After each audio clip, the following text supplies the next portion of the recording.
in South America. So anyway, now my mother is adopted, so I don't know her.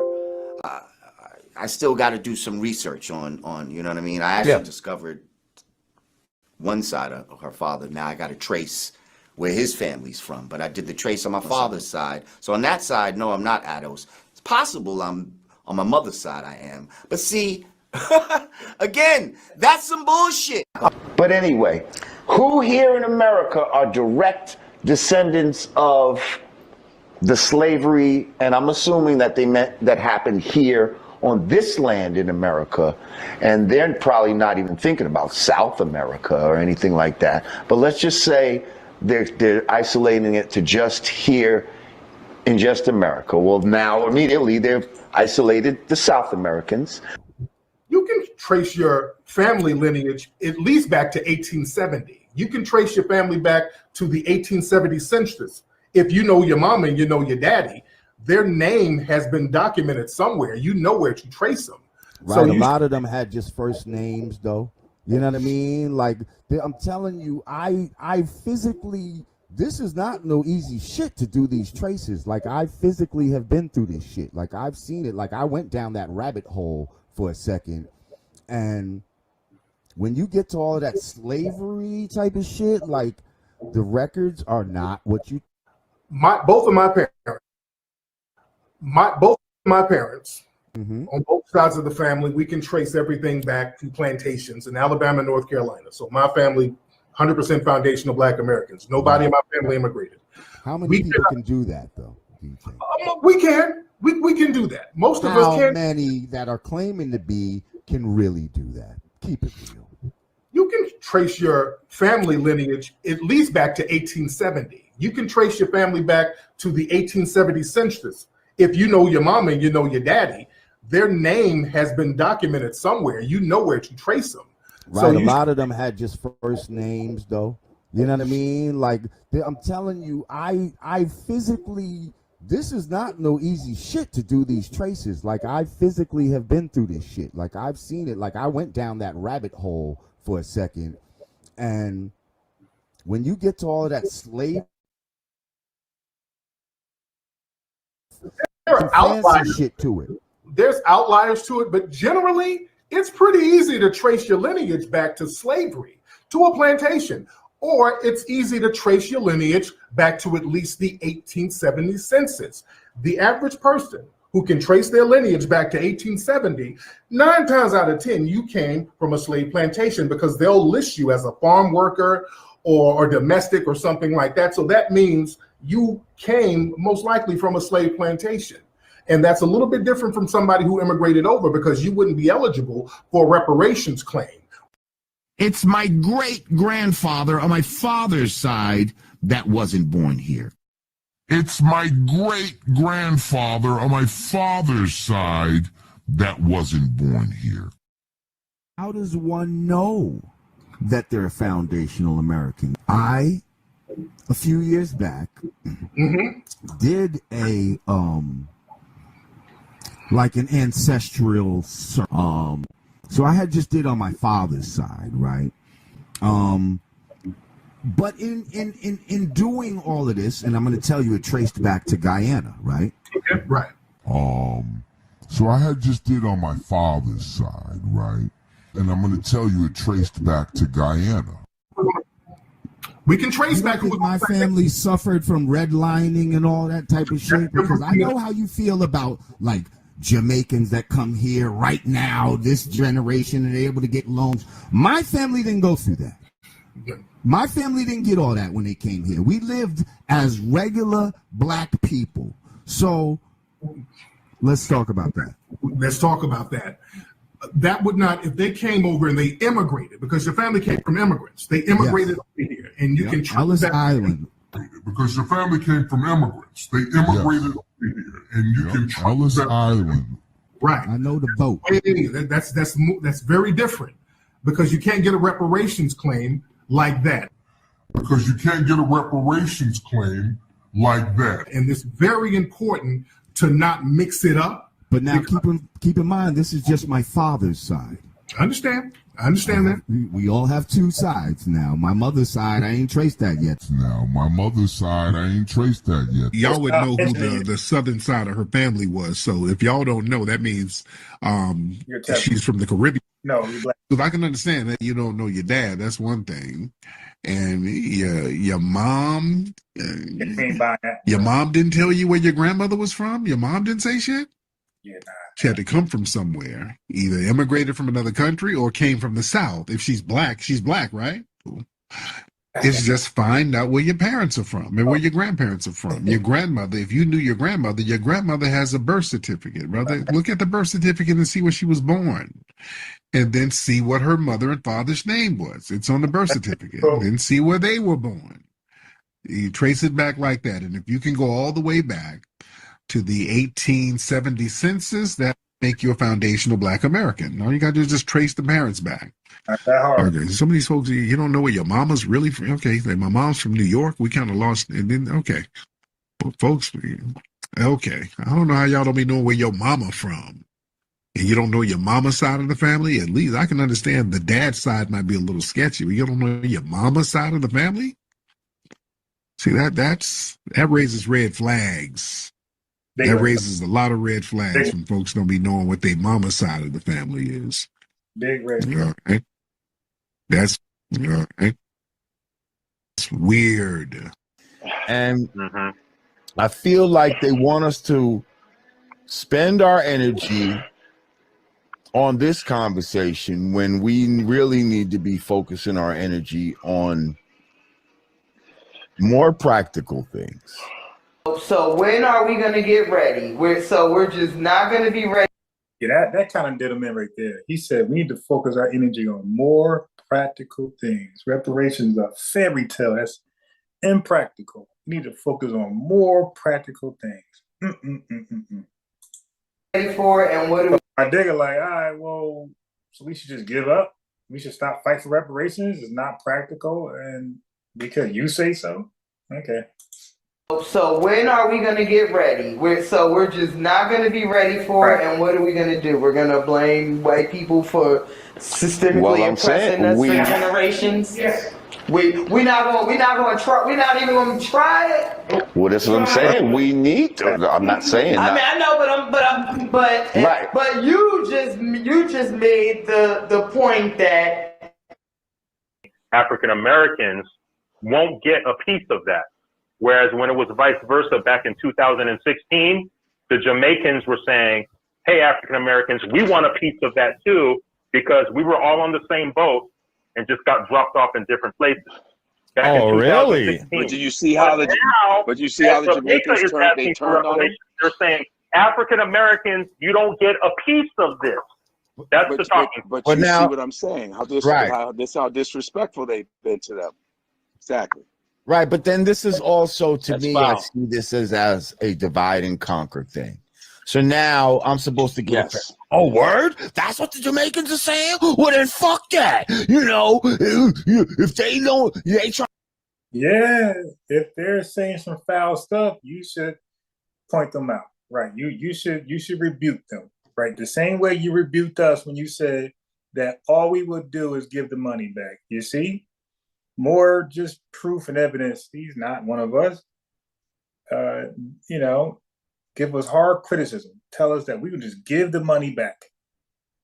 Right. But when it comes to other folks talking trash about us, not the whole race, but a few of them, you don't want to call those few out. But you'll call all of us out and say, we'll all give the money back. So you'll condemn all of us.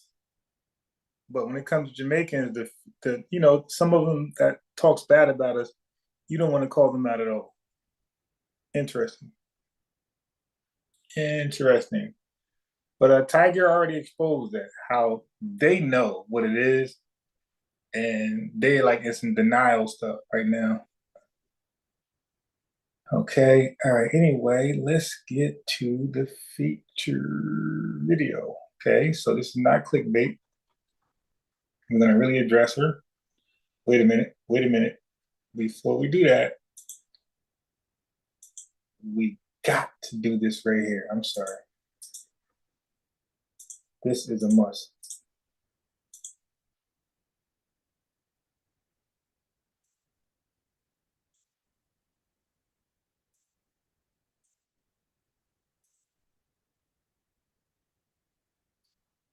White people say that they are colorblind.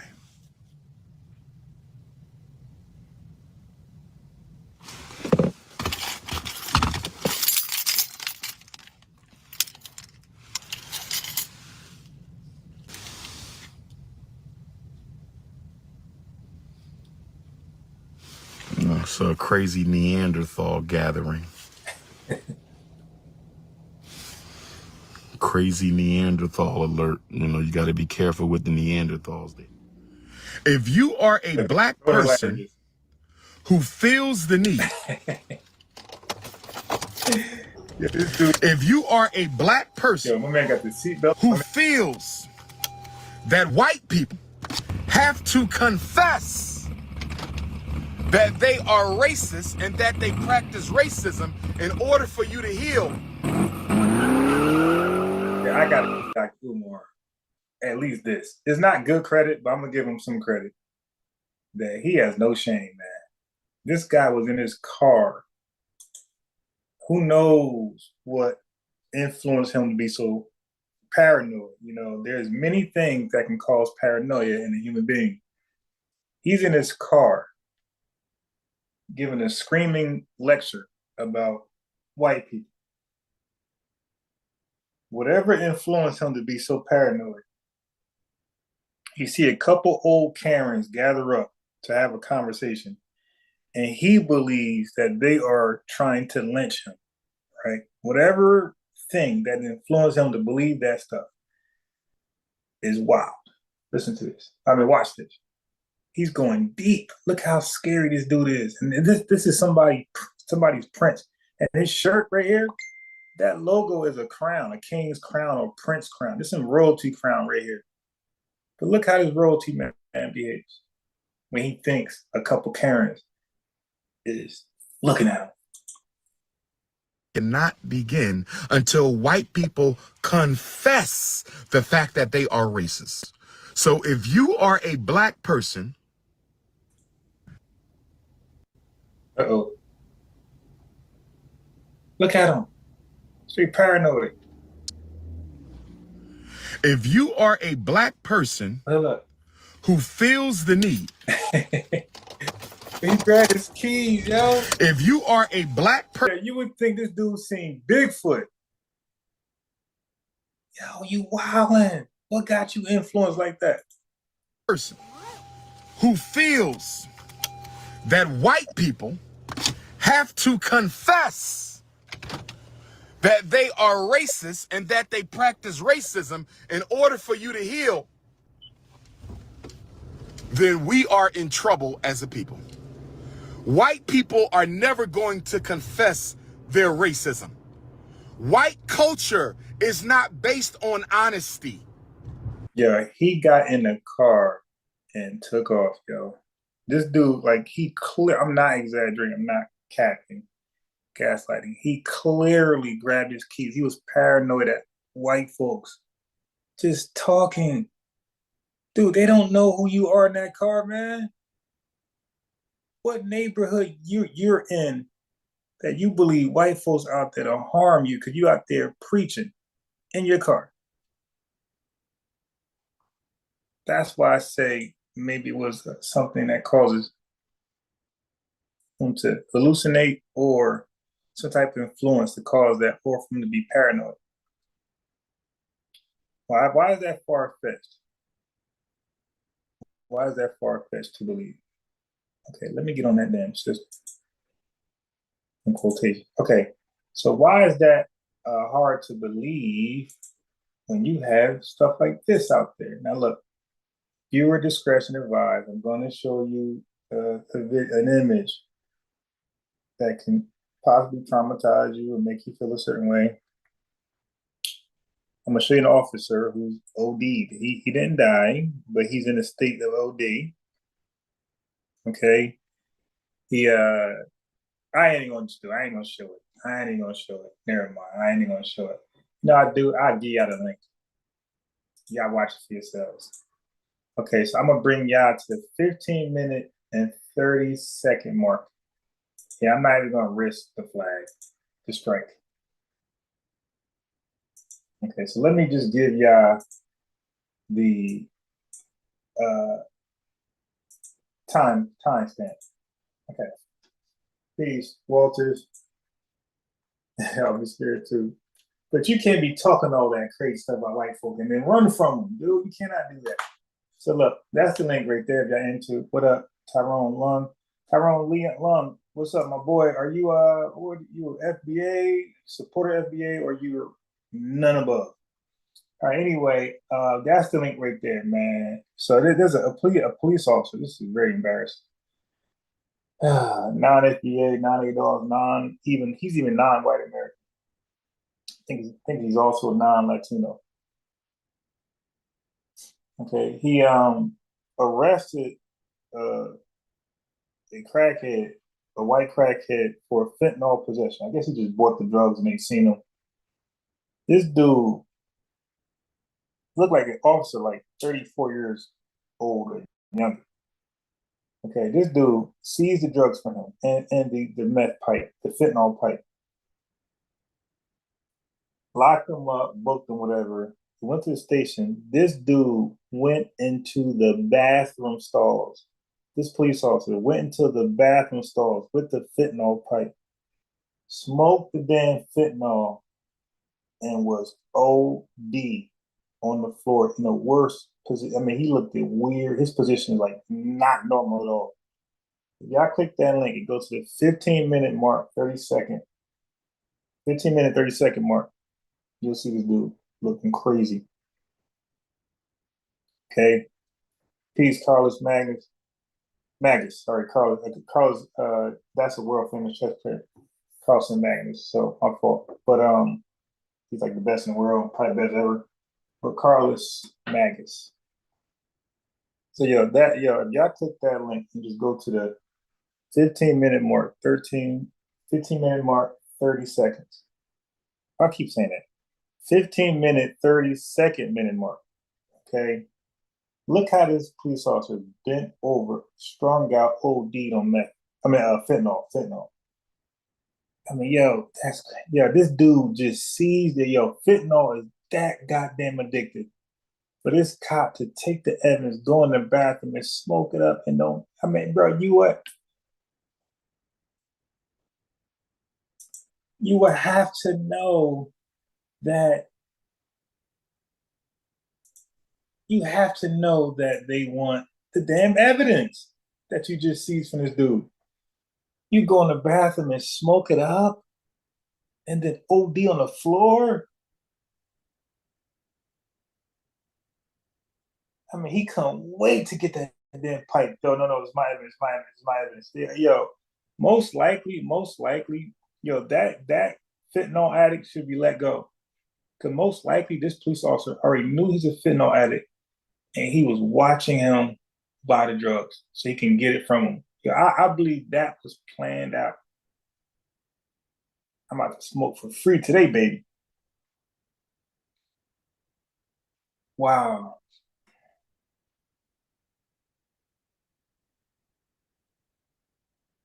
All right, Tyrone. Okay, so you're the person I want to talk to about that because I keep hearing that, but nobody really explained what they meant by that about a grifter. Like that's a new term anyway. That I'm just now coming to understand. So Tyron, let me give you this phone number. I'm new to all this grifting stuff. So Tyron, let me invite you on real fast. You can explain this grifting stuff that you said did. Put us on, bro. But real quick, you just give me like 10 minutes of your give me about 10 minutes of your time to go over this scamming, grifting stuff. He said, now I heard the term grifting. No, I'm sorry. I heard the term scamming. I heard people accuse Tariq Nasheed of scamming, but most people get accused for scamming and they don't scam.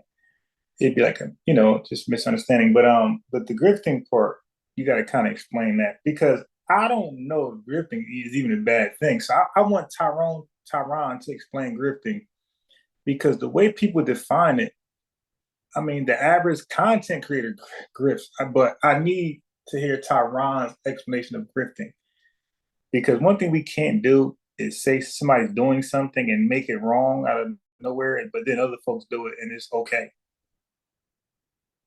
So Tyron, if you could just briefly just have a conversation with me on the grifting accusations and the scamming accusations, you know, just let us know what you know. And if we agree, we agree. If we don't, we don't. It's no big deal. So, bro, that's the number right there. If you don't mind just sharing what you got on that. I'm open to information. You dig? Okay, so while you think about that, let me go ahead and play the featured video. Okay, so he's in the waiting room. So let me before you talk, let me change your phone number. Okay, so I'm gonna add you in, don't talk, because your phone number will be listed. So before you talk, let me just change your name to your screen name. All right, so don't talk, because your phone number will show. Don't talk. Let me change your number first, brother. Let me change your phone number. Hello? Yeah, I said don't talk. Because your phone number is gonna show. So I want to change your phone number to your name.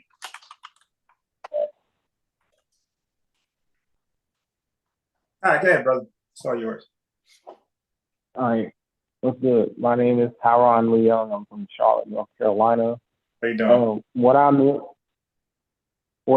by Tariq Nasheed is a grifter and a scammer is plain obviously, because if you followed his career from like his manosphere, can you just Pan-African, define, brother? Can you just define grifting for us? Because like the way you come across, it's a bad thing, but I want to make sure it's a bad thing by your definition. So what is a grifter, or what is grifting? Like, let's focus on that. What is grifting? Is somebody that's trying to use a paradigm or ideology just to cash in on something. They see that the momentum behind it, but they also don't really want to believe in the information, and so they're just using that just to make a profit off of something, or how is that leopard eating my face situation? Wait, what happened? What situation? A leopard eating its face situation. Well, let me know if this is a good analogy. Is that I'm sorry, not analogy. I guess how is that different than a content creator doing a reaction on videos that's like kind of went viral? Like, how is that different than a content creator doing reactions on viral videos? That's different than. I don't think it's just reactionary. Yeah, like some of these people like geeks and gamers or the quartering. These people that keep using that's an example of a grifter, is of these people that keep calling out woke and stuff like that, but in actuality, the content that they make isn't really all that they claim it is. Okay, I mean, that's your opinion. All right, so let me bring you to you're entitled to your opinion. I'm not going to take your opinion away from you. Okay, now the scamming part, I'm interested in that. All right, so the evidence behind him of scamming is, for one, the dude wasn't all the way about this American Indian Aboriginal stuff that he claims now with this FBA movement, because beforehand he was promoting this Haitian 1804 stuff. And my brother Alquan, aka Hard Code Channel, he's the first individual that was calling out so-called tethers, what he uses off of watching that movie Us. But he was basically talking about we need to get away from these Pan-Africans because it's mostly being taught by Caribbeans who they themselves aren't even going back to Africa, but they try to tell us to move somewhere that we're not going to move to. And basically the transatlantic slave trade sent most of these African slaves to those parts of the world, like the Caribbean and South America. But they're not trying to tell no Hispanics or Latinos to move to Africa. Right. They're telling us to. All right. So but you didn't prove the scamming. But let me ask you this, and I The other scam was, hold on, brother, because you had the American Maroon movie.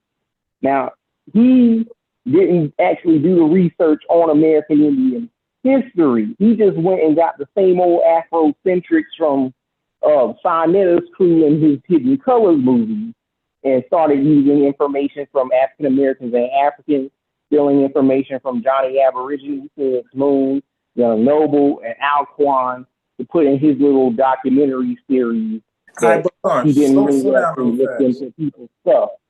Yeah, but hold on, slow down. Because I don't know if you know, are you familiar with the definition of scamming? Yes, I am. Okay, brother, the scam is illegal. Yes. Okay, so what did he do that was illegal? How did he scam people illegally? So basically, the man was trying to sell a history documentary and a museum towards the people, but he never actually achieved those things. All he bought was a crappy building with Etsy material, and it's not actually a historical building. He didn't get the permits to where he promised people that he would get that land on Crenshaw, and made excuses as to why he didn't get that land. Right, but he spent all that money on going on trips and stuff like that. Well, that's all speculation. But look, I'm understanding you. Like, I don't agree, but I'm listening to you. I'm hearing you out. But I need you to get to the scam.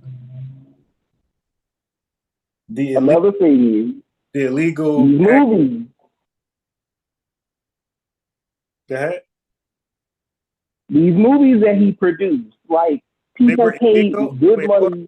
Wait, hold on. See, we're kind of missing each other, brother. You disagree with me that a scam is an illegal practice. It's a verb, actually. I think. Yes. Okay. Yes, he has committed illegal practices. Right, but you're not showing me how what he did was, according to your description of what he did. Even in that, if we go with your description, you got to be honest, bro. You have not showed this illegal. Bro, you can look into his history of how he made those movies. Like the dude literally stole free content from off the internet from anybody and put it into a movie. Then he collected money to make these documentaries. Wait, stop. And charge these people $20 for a copy. Brother, stop. Okay, listen. If somebody does a crowd fund me, matter of fact, do you watch Shark Tank? Yes, I do. Okay, so then what's your problem? I haven't watched it in a long time, but still, the man is still a scammer and a Ponzi scheme. Yeah, but you haven't proved that. So with Shark Tank, a lot of those entrepreneurs do the same thing. They do a crowdfunding to get their business started. They don't have the money. Okay, now these people actually don't have the money, right, for what they want, for their ideas and to start their entrepreneurial works. So what they'll do is they'll start a crowdfunding, same thing, and then folks will give them money to produce what they're going to produce, and then they charge everybody. They don't give that product for free. They give them money, and like the Shark Tank investors be like amazed how they raised $1 million or $200,000. They be asking like, how you do that?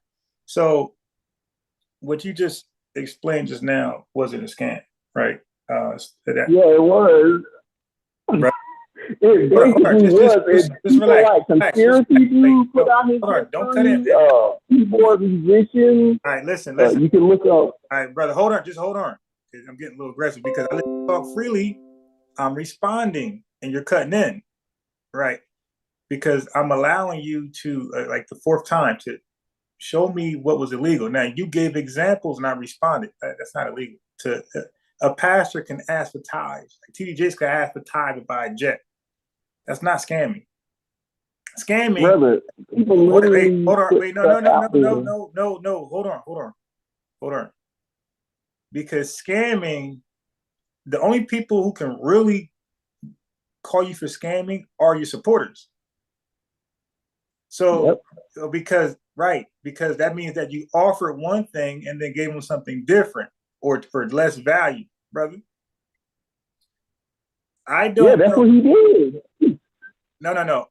That's your opinion. I don't know a large. That's not my opinion. There's a whole bunch of people calling him out for that shit. No, it's not a whole bunch of people, bro. You have to be a contributor for one. You can't call a scam you didn't contribute. So like Jay Morrison is called a scammer by his contributors.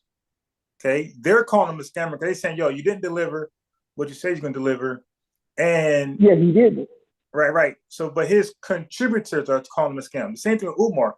We can't call him a scam because we didn't contribute, but his contributors are saying he's fine. So no, so if you give somebody money and you don't want it back, that's not true.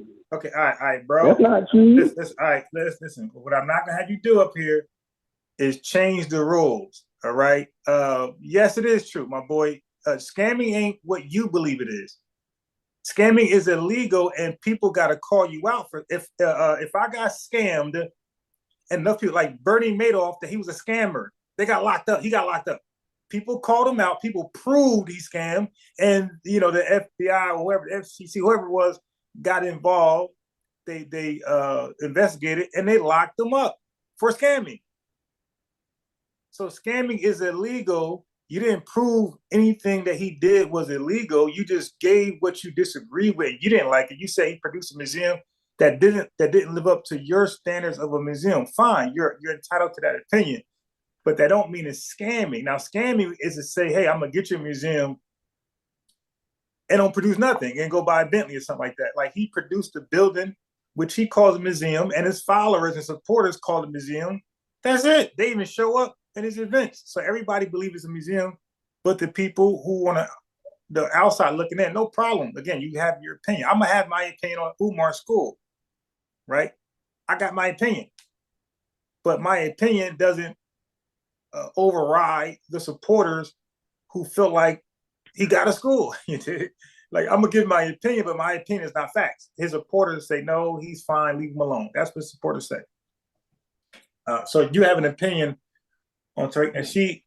You was expecting some type of different type of building, type of museum, no problem. But you're entitled to that. But to call it a scam, dude, you're wrong. And that's not fitting the definition of a scam. It's okay. It's okay. Gotcha. So let's go back in time, shall we? Because you can go to his Indiegogo campaign. I need you he made about go back in time. Hold on, no, hold on, wait. Hold on, no, I'm not gonna hold on. Here's the standard. You said scam. Yeah, he did. Okay, go prove it. Gotcha. So you can go to his Indiegogo campaign. He made $1 million off of this campaign to build a building off of Crenshaw. This is not built in Crenshaw. This is built somewhere else. He said remotely in his videos as the progress went on that he was going to build this giant building with an amphitheater and all types of artifacts, but he never did so. He produced only a small building. It looked like somebody abandoned Family Dollar or abandoned smoke shop or whatever. He did not produce what he actually pitched or professionally on camera that he was going to build. He made excuses saying white supremacy prevented him from getting this property when that's not plausible. Okay, now stop. I'm gonna mute you. I'm gonna mute you right there. Stop right there. I gotta slow you down. Okay, so you're saying, because he had an idea, he had a projection for something, and roadblocks stepped in the way and prevented it. And you're saying, okay, he had to pivot and go somewhere else. You're calling that a scam. So here's the thing. Hey, bro, when people give money to Indiegogo, Cash App, all these places, you can get your money back. You can, because your money's on hold. You can request your money back. So the question to you is, since he scammed and tricked them, how come enough of them didn't request their money back? Go. Unmute yourself and go.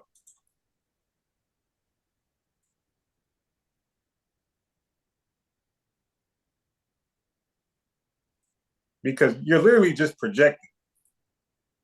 How am I projecting, bro? I gave you a question. You can literally look up the Indiegogo campaign. You can look up Brandon of Pan-Africanist Strikes Back. You can look up Off Code. They get a breakdown on this man's scam. No, I'm asking. Like, for real though. Hold on. I don't want to look at nobody's stuff. I'm talking to you right now. I'm saying to you, for the people, yeah, brother, you're on the right panel, all right?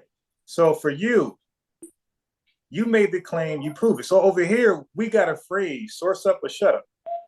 So you make the claim, you prove it. Now, watch this. You said he scammed, and now, watch this. You said he promised one thing and then had to pivot and produce something else. Now, the scam at this point will be people asking for their money back and didn't get it back. Oh, there's plenty of examples where he didn't give his money back.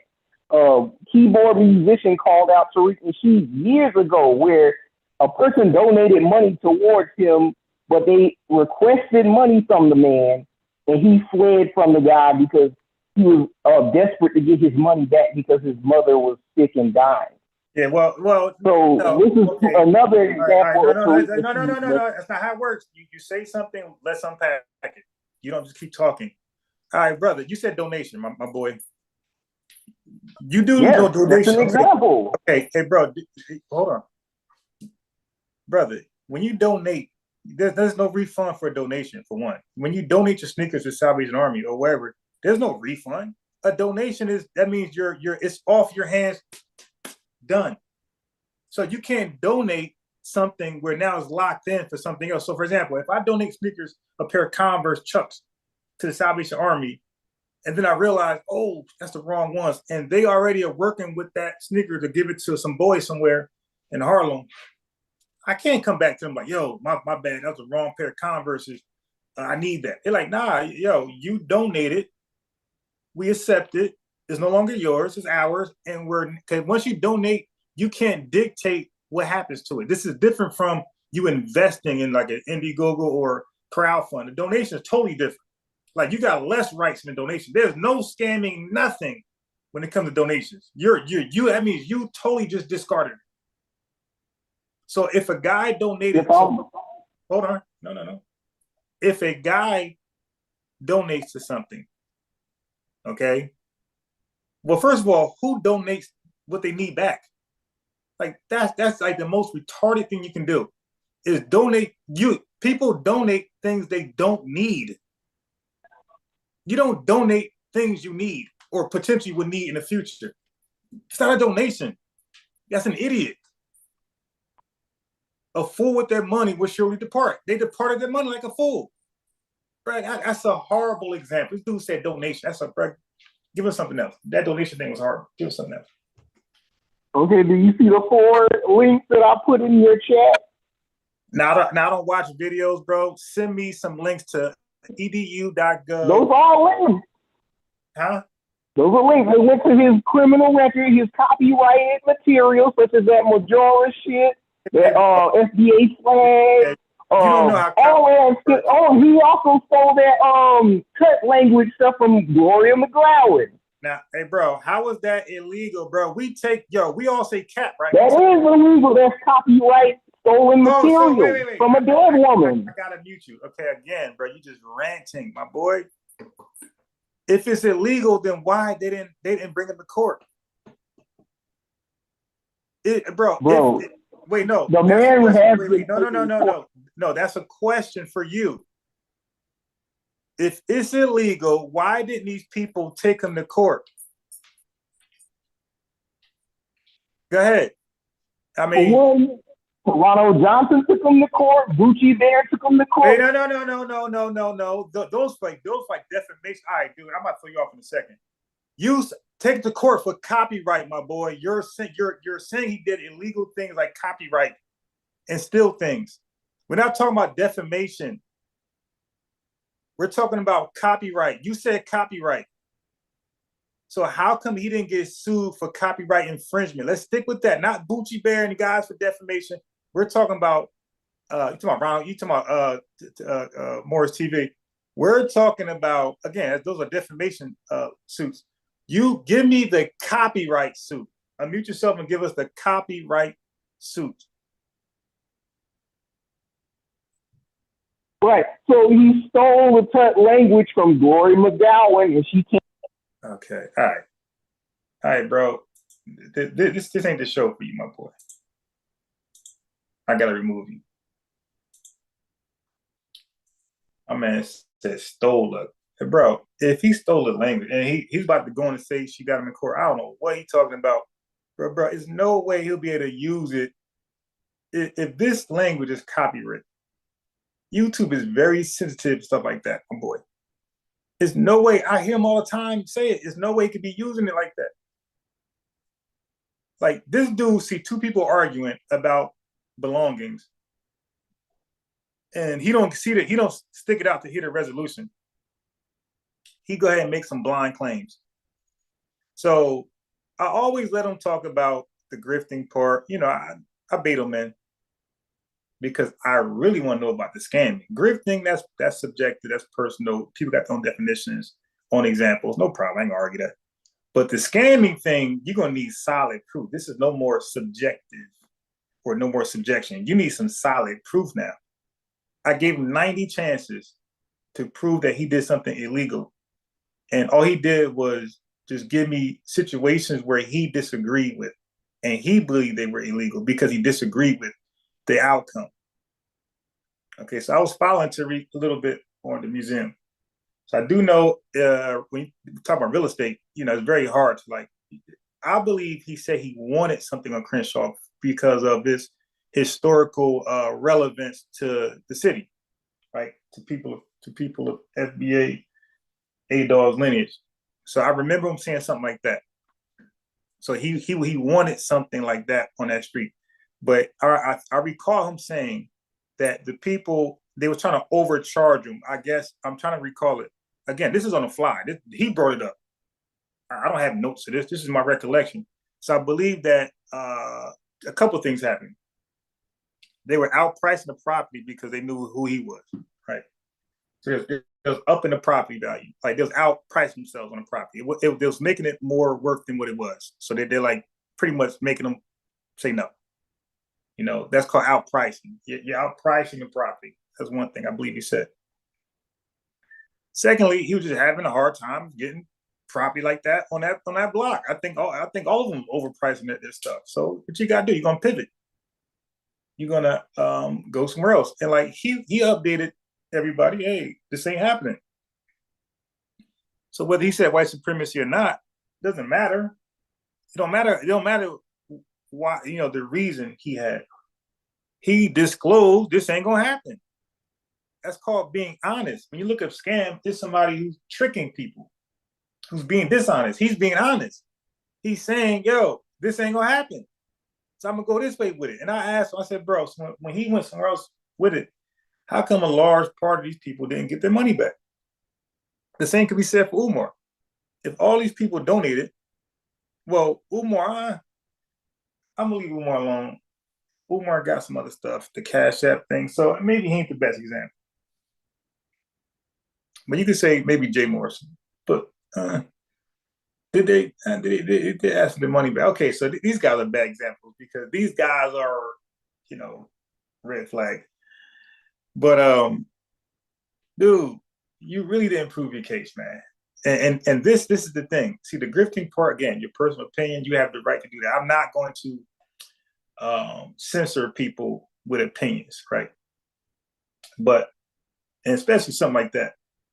But when you make defamatory, it's funny how he mentioned Bucci Bear and Morris TV. It's funny how he mentioned those two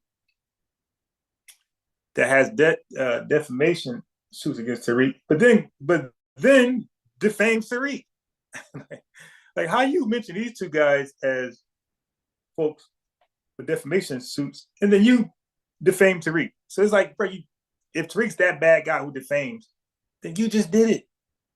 Like, how are you better? But believe me, people in advance, it's gonna be very hard for you guys to prove the scamming thing. Okay, so y'all can keep coming up here trying to prove it,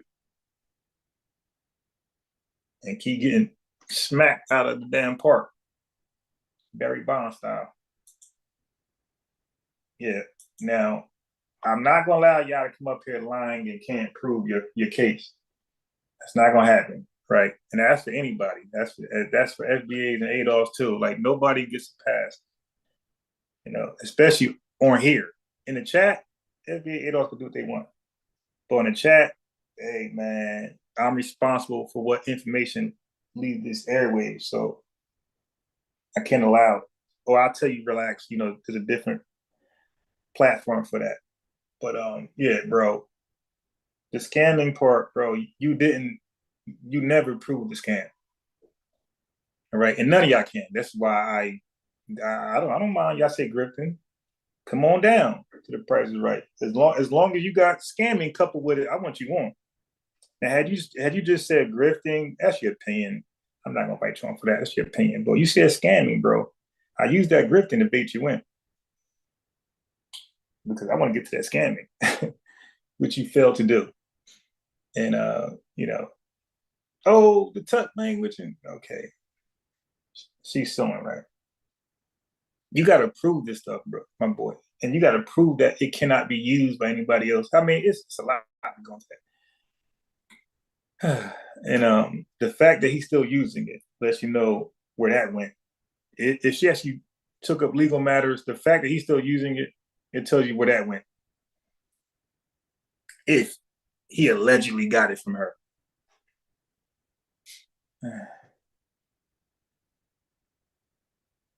So he says in the chat, I donated to Umar Johnson's C. Smith lecture and the man limit honor and Monty Woodring and Apple expose them. I don't know. Okay. You keep saying anybody can quote unquote expose anybody. That's why I don't click links for like YouTube videos, like unless they're like me that's responsible with my information. I'm gonna y'all know, man. I will point y'all where I got this information from. I'm not acting like I'm the plug, I'm the mole. I got the the inside information. No, not me. I'm gonna tell you exactly where I got it from. I'm not the plug. I'm not the mole. This is public information. This is where I got it from. I'm a responsible researcher, and I understand most people in this country are not. Right? It's okay. I understand that. Okay. So anyway, but I believe he's FBA, but he works in our favor for this cause because people say that all FBAs worship Tariq Nasheed and he's our leader. Okay, that brother said he's FBA and he's clearly opposed to Tariq Nasheed. So when somebody talks that leader stuff, I'm gonna mention him as a reference point. Like, what about Tyron Leon? Now, Tyron Leon, I ain't mad at you, bro. I ain't mad at you. I just know you couldn't prove that scam allegation, bro. I don't hate you. You can come on another time and we talk about something totally different. But this ain't that show. We stay on topic over here. Right. Anyway, speaking of topic, here we go. Today's episode is a direct response to an email I received after my last video about Black identity and why some Africans don't want to identify as Black. This email came from someone who identifies as a foundational Black American and who explained to me, oh, peace, Tiger Crane, Shakir. Like I said, Tyron, I'm not mad at you, bro. I'm not one of those because I disagree. All of a sudden, you're a terrible guy. I just don't believe you or anybody can prove the scamming thing. And people who say pimp, I would like to, them same people who say he's a pimp, same thing. Because, bro, some people say he's a pimp. I invite them more and they struggle doing that. It's like, yo, why we just can't, like, I don't like certain people. But guess what? I'm going to keep it real. I'm not going to pile on something. I'm not going to pile on something to them that's not what they do or represent them. Let me give you an example. Oh, Math Hoffa and DJ Academics. Okay, I despise them, and I despise them more than Myron Gaines. I could tolerate Myron Gaines, and I could tolerate DJ Academics and Math Hoffa. But what I'm not going to do is sit there and add something to DJ Academics or Math Hop. Just because I don't like them, I'm not going to add to what I don't like to make you not like them. Again, I'm a human being. That's my right not to like them. Yeah, I can like them. That's okay. But I got my reasons why I don't like them. Academics, I think, is the worst because he solely resurrected that bloodbath in Chicago. That's one of my main reasons for Academics. Like he's responsible for people actually losing their lives. He plays some type of responsible role in that, right? So is he the sole reason only? Probably most likely not. But he is a reason. Okay. Now, bro, you're using the wrong names. Okay, you said Professor Griff. Yo, Professor Griff has a history of ruining people's careers. He ruined Public Enemy career. He almost ruined Nick Cannon's. So you're naming people who are not credible. Professor Griff is not credible at all. He sabotages people's careers for his own personal gain. He out there saying the most reckless stuff. Was at Def Jam, the Public Enemy. He single-handedly got Public Enemy kicked off the radio by his goofy racial rhetoric, anti-Semitic rhetoric. And then he came back 20-something years later to do it all over again with Nick Cannon. Damn near ruined Nick Cannon. That dude is a cancer. He is so irrelevant. He's a psychotic clown. So bro, I already know you're not a great researcher based upon the names you're dropping. Dude, you got to name credible people. You just name it, bro. All right, anyway. Why they feel abandoned by other Black and immigrant communities. And well, Black TV is not Black. Math Hoffa is Black. DJ Academics is Black. I don't expect a non-Black person to I don't expect them to I don't hold them to the same standard I hold Black folks to. Because we're most likely we'll never, ever, ever, ever, ever chill out with Black on some just chilling out stuff. But we would likely hang out, if they were normal, we would have likely hung out with Math Hoffa or DJ Academics. Because they're Black. But Black, he's not Black, and we would have probably most likely never ever hung out with him off his podcast. Like, you can tell when people pull up to the Math Hoffa barbershop, you could tell that when the show's over, they don't just go home. You could tell they still talking poly. They probably stay a couple days, whatever, because they probably like the guy. You know what I mean? Same thing with Academics. When he had his interviews, most likely they stayed a couple, hotel room. They chopped it up more. DJ Black, ain't nobody. They leaving, bro. They're not hanging out with Black. Why they believe that FBA's divisiveness is justified. So today I want to break it down piece by piece why the victim mentality. No. Hey, yo, but you got to consider this. You got to consider this. He said Caribbean coon. You got to consider this. FBA guys. People who come on DJ Vlad's show, they already understand it's a two-way street. So if Vlad ain't doing nothing, they're not contributing to themselves. Okay? Academics spoke on something that had nothing to do with him, didn't involve him no way, shit. He got no relatives there. He know nothing about the culture. He just out there just gossiping. That's totally different. Those guys are not contributing to DJ Academics gossip. He just started speaking about a situation that was pretty much done and over with, or low key at that point. That's a big difference. Like he gaslit that thing back up. People come on Vlad to brag about their criminal status for the most part. In FBA's rhetoric is dangerous and self-defeating. How FBA exceptionalism ignores the contribution by Africans to the Black liberations.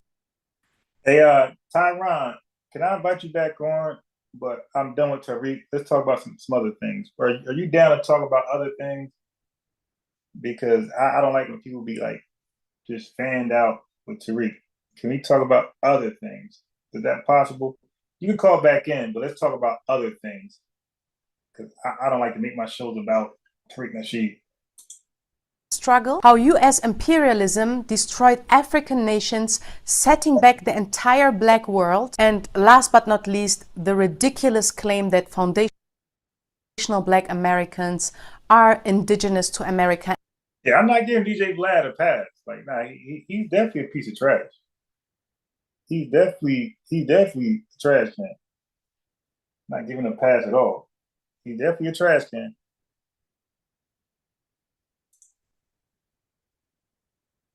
And have no ties to Africa. I want to approach this topic with honesty, clarity, and facts, because conversations like these are so important. But we also need to unpack the problems with this mindset and how it contradicts historical and modern realities. What's going on?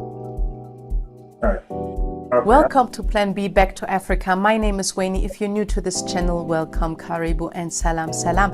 On this channel, Plan Back to Africa, I share my journey of leaving behind Germany and settling in Nairobi, Kenya. And I also share my journey through the African continent, the beautiful motherland, together with my 2 children, and what I have learned along the journey. I have studied culture. If you don't get your big ass down from those rocks, you end up falling down. And what I have. If you don't get your big ass off those rocks, you fall down and hurt yourself. Learned along the journey. I have studied cultural anthropology and African studies with a focus on the construction of identities, and I always love to share my knowledge with my audience about the socio-political realities on the ground. Now, before I break down this email point by point. Wait, I missed that point, Corey. Let me go back. Because I'm reading the chat, so I'm missing some stuff. Yeah, give him back the number again. He knows it. The beautiful motherland, together with my 2 children, and what. She already said it. All right. So Corey said nobody said we had no ties. Yeah. And that's nothing they like to do. They like to remix what we actually said. But that's fine though, because I like to embarrass them when they hop on. Like, okay, we said what? Can you find that? Can you clip that? I have learned along the journey. I have studied cultural anthropology and African studies with a focus on the construction. Hey, yo, I got some stuff for y'all tomorrow. Listen, man. So now I'm playing this, right? You see, I ain't playing what I was supposed to play earlier when I was supposed to go back on between 8:30 and 9:30. Listen, I got some stuff tomorrow. I'm trying to think of an appropriate time to drop it because I want you guys to be, because you're up late now. I don't know if you're going to be up around, but I want to drop this stuff like around 11, 12. I want you guys to be there. Yo, I got some stuff. All I'm going to say is I got some stuff. Okay? Somebody, that's why I love you guys. You guys be handing me stuff.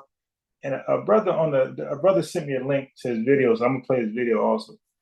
What's his name?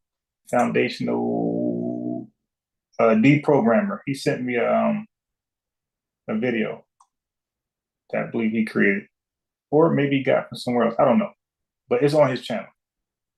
I'm gonna play this next. But listen, yeah, y'all be sending me some links and y'all be helping me out with content. I like that because like my content.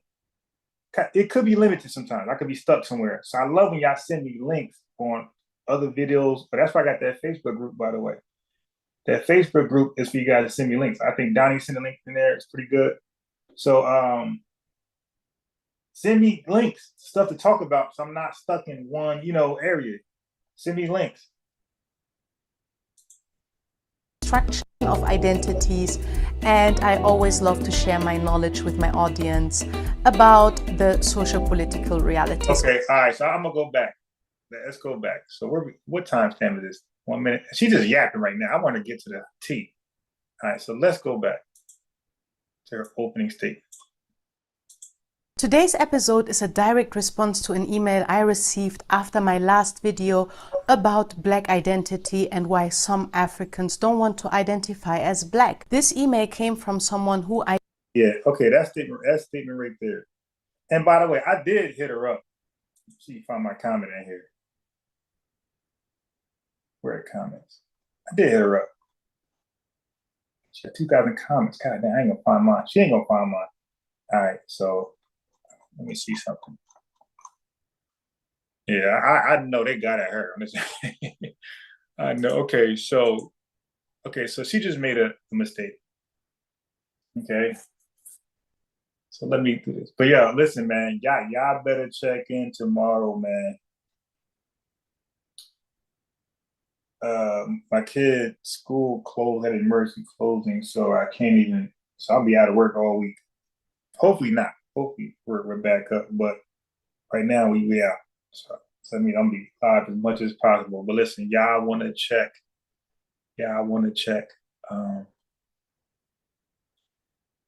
What I got tomorrow, man. And it's gonna be long. So I'm still deal with chaotic truth first. I'm gonna do a deeper analysis on our build with him, and then I'm gonna play that video somebody sent to me. Oh my god! Oh yeah, it's really like almost kind of like scary, but it's like the truth. It's like what's going on, but it was like predicted. Like it was predicted like 20 years ago that what we're talking about now. So like they predict this 20 years ago. Like certain Black folks, certain FBAs, ADOS, obviously those terms were not even thought of at that time. That's crazy. 20 years ago, they was talking like how we're talking now. And listen, man, this video is crazy. All right, so y'all want to be around for this one. Like this one, I had to stop playing it. I was like, wow, because this one really put you on guard. Like, oh shit, like we're really being like what? Systemic racism is really trying to like get us out of here and replace us, like the replacement theory type shit. Identifies as a foundational Black American and who explained to someone who identifies as a foundational identify as Black. This email came from someone who identifies as a foundational Black American and who explained to me why they feel abandoned by other Black and immigrant communities and why they believe that FBA's divisiveness is justified. So today I want to break it down piece by piece why the victim mentality in FBA's rhetoric is dangerous and self-defeating, how FBA exceptionally I love the rocks being thrown, the victimhood and all. I love the rocks being thrown because I gotta throw rocks back. You know, Malcolm X said, "Eye for an eye, tooth for tooth." So if you need tough skin, you come over here. You need tough skin because I'm not gonna let nobody throw rocks at me. Right? I'm gonna throw rocks back. You go low, I go lower. I told you I'm Little John, the East Side Boys, the East Side Boys. I'm Little John, the East Side Boys. I get low, okay? I get low. I'm like Limbo. I'm like Weekends at Bernie. When Bernie was Limbo in the whole movie, part 1, part 2, part 3, I'm low. I get low, right? That's why my name is Defensive Unit. I'm defending. So if I get super low, I'm gonna get super low. You dig? Anyway, let's see where she's going.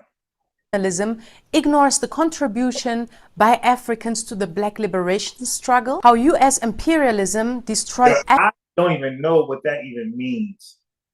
She said, we're denying African contributions to the Black liberation struggle. What the hell is the Black liberation struggle? So you're just saying things, ma'am. I have no idea what that is. Can you define the Black liberation struggle? Because most likely I'm not part of that, never supported it. I don't even know what that is. What is the Black liberation struggle? That sounds like some crazy pseudo shit. Really. What is the Black liberation struggle? And how do you contribute to that? And how success, like where is the progress in that? Where is the achievements, right? The accolades in this Black liberation struggle? Like, stop. African nations setting back the entire Black world, and last but not least, the ridiculous claim that foundational Black Americans are indigenous to America and have no ties to Africa. I want to Yo, I gotta clip this one, yo. Thanks for pointing that out, man. I gotta clip this one. I'm sorry. I got it. It's your fault. I got to clip this right approach this topic with the honesty, clarity, and facts, because conversations like these are so important. Have no ties to Africa. Indigenous to America, Black Americans are indigenous to America. That foundational Black Americans are indigenous to America and have no ties to Africa. I want to approach this topic with honesty, clarity, and facts, because conversations like these are so important. But we also need to that foundational Black Americans are indigenous to America and have no ties to Africa. I want to approach this topic with honesty, clarity, and facts, because conversations like these are so important. But we also need to that foundational Black Americans so important. That foundational Black Americans are indigenous to America and have no ties to Africa. I want to approach this topic with I want to approach that foundational Africa. I want to that foundational Black Americans are indigenous to America and have no ties to Africa. That foundational Black Americans are indigenous to America and have no ties to Africa. That foundational Black Americans approach this topic with honesty, clarity, and facts, because conversations like these are so important. But we also need to unpack the problems with this mindset and how it contradicts. I put that clip of that right there in the chat. Yo, the lies. I told you, man, the lies that gotta be spewed to be right. It's historical and modern realities. Hey, now DJ X1 says something important, and this is pretty much our entire position when it comes to Africa. The only ties, and it's just a fact, the only ties we have with Africa is our DNA. That's just an absolute fact. Like there's like we have more in common with the people from the Caribbean, our family from the Caribbean. We really can't, like, I'm not capping. Like, we really don't relate with a lot of, I ain't gonna say every last African, but Africans in general, when they come over here, we really don't have much in common with them. It's like an awkward meeting, especially at work, right? When you're Black, they're Black, they be like, okay, I must get along. It's like, I don't know. I gotta get along with Filipino a little more. Yeah. All right, so she got the African map behind it. Okay. Wait, what that say? Plan back to Africa with why? Oh, here they go. Marcus Garvey all over again. They trying to get it. Yeah, they are obsessed. But yeah, when y'all watch what I'm gonna drop tomorrow, y'all gonna take these people more serious. I'm telling you. All right, right now we're laughing, we're trolling, we're clowning them. When I drop this nuclear warhead tomorrow, okay, these people that talk like this, you're no longer going to take them like laughing. You're going to look at them as, like, I'm talking about as almost as worse as a Klansman. So she's claiming our language is our rhetoric is dangerous. No. When I drop this nuclear warhead tomorrow, bro, sisters, this rhetoric, you're gonna see this is way more dangerous than you ever can imagine. Yeah, there's a low-key like plot to really replace us. Like, that's not like we say it, we joke, not like us replacing us. We use that replacement theory, but when you actually see it in real time, when you see like how far it goes when when FBAs and ADOS started to point it out so long ago, these are respectful. This ain't Tariq. This ain't folks you can point at and say, look, they always joking on me. They call me Tether. No, these are professionals. These are experts in their fields. These are serious people that don't call people Tethers or joke around and say bushmeat. These are serious professionals who use the same talking points or similar. I'm gonna say similar talking points as Tariq Nasheed, similar talking points as Yvette, Tone Talks, Professor Black, TBA, Professor Truth, similar talks to Dr. Claude Anderson, even though Dr. Claude Anderson was going in 2001. So he was there.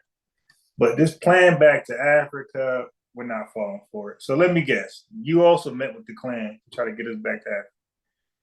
It seemed like every time they plan back to Africa, somehow that plan involves the Klan.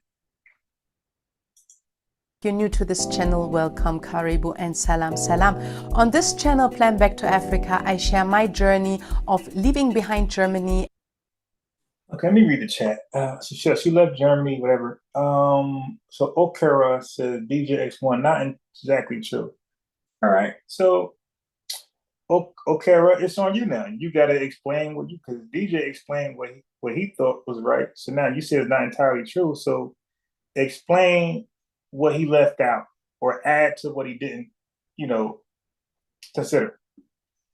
But don't just say not entirely true without pointing out some things, because that's not fair. Because we all just can say that, hey, you're wrong, and that goes into that I'm white and I say so. Right? Because they never really justify a lot of what they say. They just say, I'm white and I say so. So if we say somebody's statement is not entirely true, let's at least attempt to give what's missing or point out the flaw in it. And that's okay. Like a friendly family debate is okay. As long as we don't go too crazy, calling to names, it's good. But a friendly fire is not wrong with that, because you're sharpening swords. And settling in Nairobi, Kenya.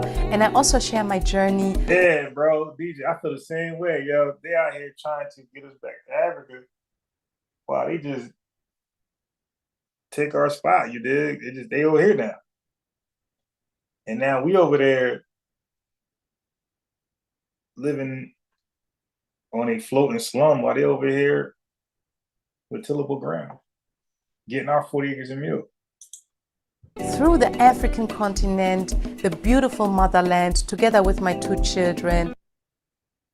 Okara says one needs to understand her own racial personality first. Okay, so that's kind of like vague, because I think most of us would say that we understand our own racial personality. So like, that's not really like, I ain't trying to give you a hard time, but that's not enough. That's like really vague. And like I said, most of us would say we got that. So in order to say we don't got it or some don't got it, you got to give examples of how you can determine some people don't got that. So like, that wasn't really, that's not any, so you're trying to give pushback for him, but like your statement gets more pushback. It's like, how do you know that one doesn't understand his or her own racial personality first? How do you know that? I've been an Ancestry.com member since 2014. Moon Eyes World's Peace, the DNA that tells you what countries your ancestors or origins for entertainment. It's a lie. Gotta do genealogy and match actual people. DJX1. I have no business in Africa. Ancient Africa for me. We don't read. Genealogy is high. Spirituality. And now, Okara. I mean, you can't say we don't read, because that statement can be placed on any nation in the world. So again, like, we're not this monolith. All right, you sound like Lord Jamar. They're just gonna get the money back. No, Okara. Here's the fact. The facts are that some Black folks read, some read more, and some don't read enough. That can be applied to Chinese people, white people, Africans, or Blacks in the diaspora. Like, that can be applied to anybody by saying they don't read. Like, bro, the literacy rates on these people are low as hell. So, yeah, so that's not fair to say that. Again, you sound like Lord Jamar with that one. They just gonna get the money right back. Yeah, you can't say we don't read, because I read a lot, and I don't think you read more than me. Okay, so you can't make that claim as though you read a lot, and I don't think you read more than me. And more importantly, I can recall what I read, and that shows comprehension, right? That you read stuff, but you actually can retain it and recall it. To read stuff and can't recall it, like, what are we doing? So, like, I read so many different subjects, so many different topics, and I pretty much, listen, we could do, like, I'm not lying when I say this. I used to be a member of the Nation of Islam so long ago, and I'm telling you, I was so researching that doctrine, I still know that doctrine more than most members in there. Okay?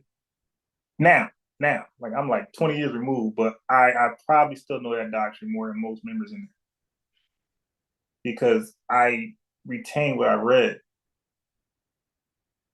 very well, which is comprehension. Like, I comprehended what I read. I understand it. I learned it. And that's just that. But I touched on so many different things, When I try to learn Spanish, I can go into the verb structure and all that stuff in Spanish still now. So, yeah. Because I'm from Jersey, and to get jobs in Jersey, it got to the point where you got to be bilingual. So I was trying to learn Spanish to have employment. It's like, yo, what does speaking Spanish got to do with manufacturing? Like, I'm not talking to Verizon customers. I don't got to speak Spanish. But it got that crazy where to do a simple job, stuff you're qualified for, you got to be bilingual now just to do your job. Like, really? I can understand a banker in a Spanish neighborhood needs to speak Spanish. I can understand that. But if I'm in manufacturing, I'm in the back of the building. Nobody ever going to see me. The public is not going to see me. Why do I need to know Spanish? Okay. So Okara said, "Do you understand how many cells you had?" All right, well, Okara, you want some spiritual stuff? I ain't mad at you. I'll leave you alone. Okay, so, but what was the other person I was addressing? Who was the other person I was addressing? All right, anyway, let's play. And what I have learned along the journey, I have studied cultural anthropology and African studies with a focus on the construction of identities. And I always love to share my knowledge with my audience about the social. Wait, hold on. Before I play that, I must go here. Okay, that's what we're watching right there. The Dark Legacy of Ethiopia. Okay. How UNESCO rebranded Ethiopia as non-African and non-Black Ethiopian. Okay, so she seems how Black identity changed across borders. So she seems to go get on everybody else. She's wrong about us, though.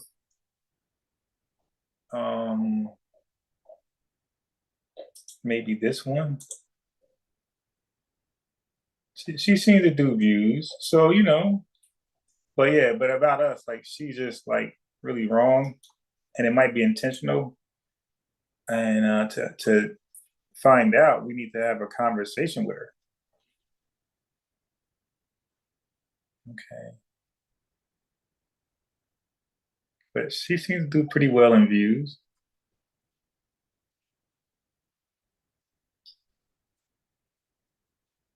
Okay, so this is the one I want right here. This is the one I want right there. I think so. Let me just hold off. Her views up and down. She could go really low and really high. 15,000. But actually, she's good at what she does. Okay, so let me respond to her. Let me write her a message.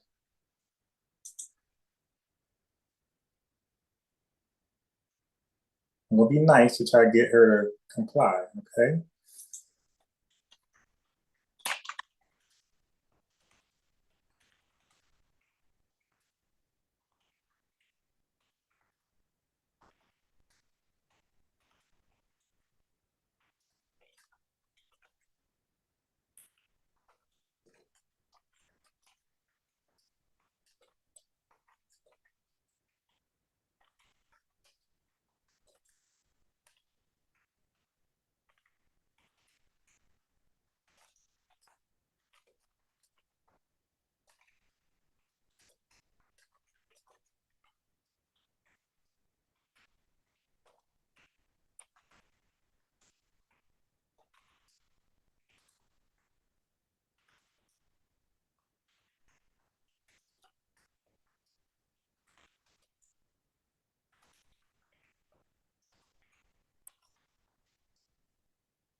And this is how I do everybody. Everybody who I believe got FBA, ADOS mindset wrong. I offer all of them, a chance to come. Hey, let's talk about it. Imagine waking up in the morning. No, I don't want that one. Back to this. No, not that one. This one. Political realities on the ground. Now, before I break down this email point by point, I want to read it for you. Wayne Tesfaye, much of your perspective is correct. However, what you are missing is what exists. Okay, right. That's a good question that they asked you. They just want to know, do your lineage go back to chattel slavery in this country, or at least let me see. Oh, do your lineage go back at least to 1865, when Abraham Lincoln emancipated the enslaved people, or do your lineage go overseas to another to the Caribbean, to Haiti, or one of these Latino countries, one of these Latin countries, or even Africa? I think that's a fair question. Okara, go ahead and answer that for us, please. At ground level. The divisiveness of the FBA labeling and description came about out of necessity in order to survive, exist. Black Americans for several decades. Yeah, Corey Jones, that's a fact. He said they get a lot of views. That's a fact. It's strained, actually begging many times for unity with all ethnic groups of color. Okay, I want you, no debate. I'm not going to debate you. You can speak freely for like 10 to 15 minutes uninterrupted, and you can hang up once you're done if you want. So I promise you, I'm not going to debate you. But I would love to hear where you stand at tomorrow. If you can call in before I drop this powerful information, if you can call in and just explain what you mean in the chat, let me know. Let me know if that's a deal. Call in tomorrow early in the morning, because I'll probably go live 11, 12, late morning, early afternoon. And I would love to hear you to break down like the different selves and personality. I would like to hear you out, so we don't misrepresent what you're trying to communicate. Is that something you're interested in? No, I didn't say that. I said we're not going to debate. I said I'm gonna let you go uninterrupted. And once you're done, you can hang up if you would like, just to prove I'm not debating you. You could just, hey, okay, thank you for your time, I'm out. Or you can hang around. It's up to you. But I'm pointing out that it won't be a debate. You can just go in uninterrupted for about 10 to 15 minutes, and you just can hang up if you want, or you can stay in, dialogue with me. It's up to you. That's all. So don't get the debate word out your head. Is that something you'd be interested in? So we can hear more about what you had to say. Okay, about the selves, and because you seem real deep, you seem real spiritual, and I'm interested. The chat's interested in what you might have, what information you might have. Especially Africans from the motherland. DC. Because we have been on our own for hundreds of years, and because we know the value and the need for unity for our survival. That was the reason that FBAs fought, died in the struggle to change laws so other people of color could come, unite, and help. But all they, FBAs, faced from those who have come were constant and forever belittling insults, labels, and facial looks of disgust. Treating, speaking, looking down upon them, us, as though Black Americans are inferior. FBAs experienced this from all groups that have fled to America. All of these fleeing groups have said, let the Negro fight his own battles. We do not want to align with them. These groups that flee from their lands come and say to the FBA, we do not care about your fight or your history. We have not come to fight. We have only come to make money and take care of our own. In essence, we do not care about this country or anything in it except for what we can drain and take from it for our own purposes. The displaying of their various country flags show this. I have personally been told this to my face, even recently before President Donald Trump's mass deportations. This causes and has caused great immense pain and humiliation within our community. We have given so much that they may come, and they turn their noses up at us. As Black Americans, we have developed a collective instinctive reaction response. We become hardened, as we have learned through hundreds of years without any help from the outside world, and that we must do this for survival against all who hurt us. These microaggressions permeate from those who flee throughout this land, so we have labeled them as cowards that have fled, wanting the proximity to whiteness, in order to obtain preferential treatment in favor above FBAs, and they have gotten it. So, let's break down this email point by point. Let's start with point number 1. The divisiveness of FBA labeling came out of necessity for survival. First, let's acknowledge an undeniable fact. Black Americans have been fighting for their survival for centuries, often alone. The trauma of slavery, Jim Crow, police brutality, and mass incarceration have forced African Americans to develop self-reliance and resilience in a way that is unique. No one is dismissing that. But here's the issue. Divisiveness is not survival. It's a reaction to pain and betrayal, but it's not a strategy for long-term power. I don't know her definition of divisiveness. She didn't do a good job laying that out, because the way she's using it, I disagree. Like, I don't know. Well, first of all, that's y'all word. That ain't our word. Y'all word are we're being divisive. All we said was we're FBA, we're ADOS, and y'all say we're being divisive. That's not even our word. Our word is delineate and disaggregate. Those are our words. Y'all words are divisive and divisiveness. That's not our word. So that right there is like, yo, you're projecting your word onto us. We don't use divisiveness or divisive. We say disaggregate or delineate. FBA says delineate, ADOS says disaggregate. Those are our words, okay? This word you're choosing to use for us, that's not accurate. If unity didn't work before, it's not because Black people across the diaspora weren't trying. It's because white supremacy has always deliberately kept us apart. The FBA response... Stop.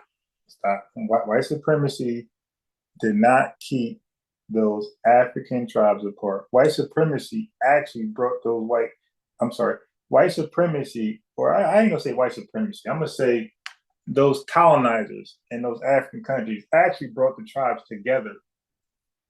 Okay, they didn't divide the tribes, to more tribes or more groups. They actually brought them all together. Of course, for no good intentions, but they brought them all together. So they did the opposite. They brought you guys all together. They didn't divide you by, nationality. They might have gave you a new one, but if there was like 5 different tribes, they brought them all together and called them Nigeria. So the white man gives credit for, the colonizer get credit for unifying some of the African countries by force. Instead of healing that division, is deepening it by turning on the very people who should be allies. So I challenge you, instead of saying we had to be divisive for survival, ask yourself. We don't say that, but go ahead. Who benefits from that division? Because it surely isn't Black people. Let's get to the next. Thank Black people. FBAs and ADOS benefit from that. Black people don't, because you're cut out. That's why you can't benefit from it. You're cut out. Point number 2.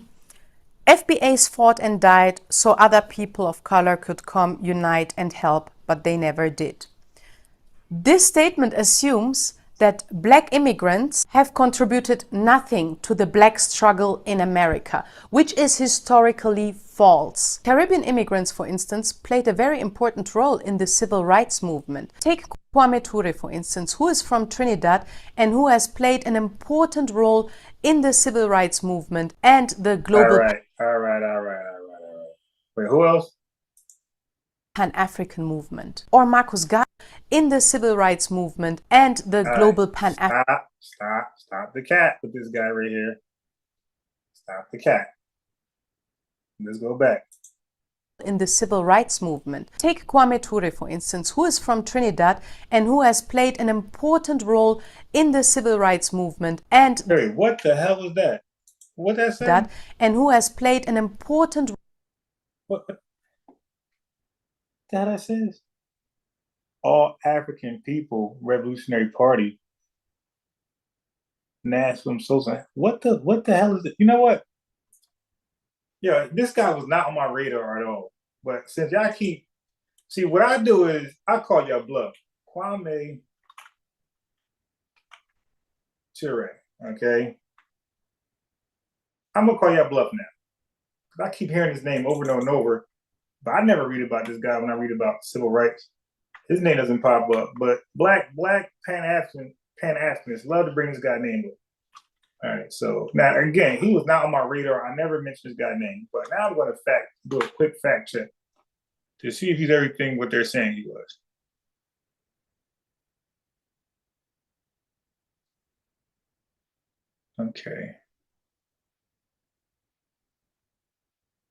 Okay, so he was part of SNCC. All right, hold on. Let me do a brief.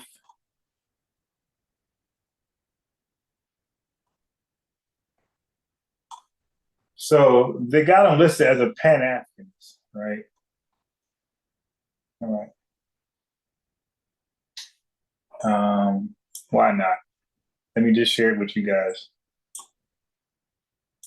Let's read this together. Okay, you see? They got this guy as Stokely Carmichael. They got this guy as a Pan-Africanist. All right. Anyway,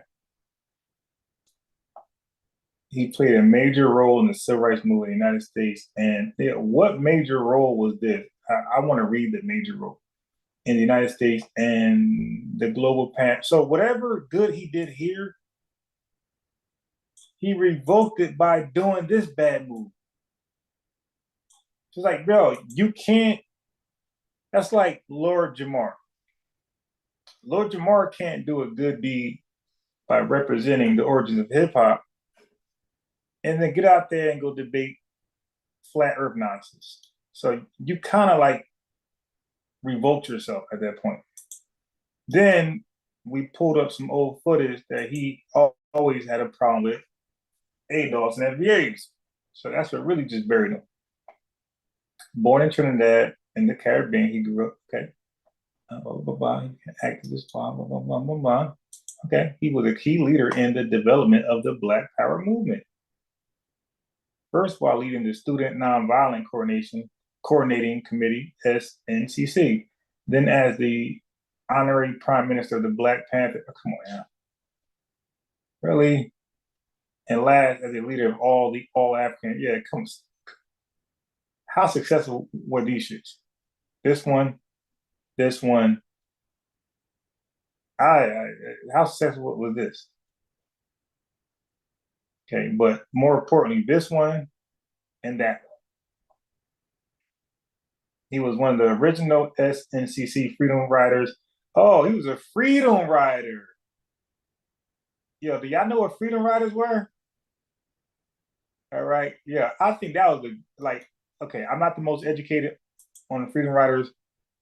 The little bit I know about, that was like the most goofiest SHIT I ever seen. Let's look at it. Look at this. You can see it. Look, Freedom Riders were civil rights activists who rode interstate buses into the segregated southern United States in 1961 and subsequent years to challenge the non-enforcement of the United States.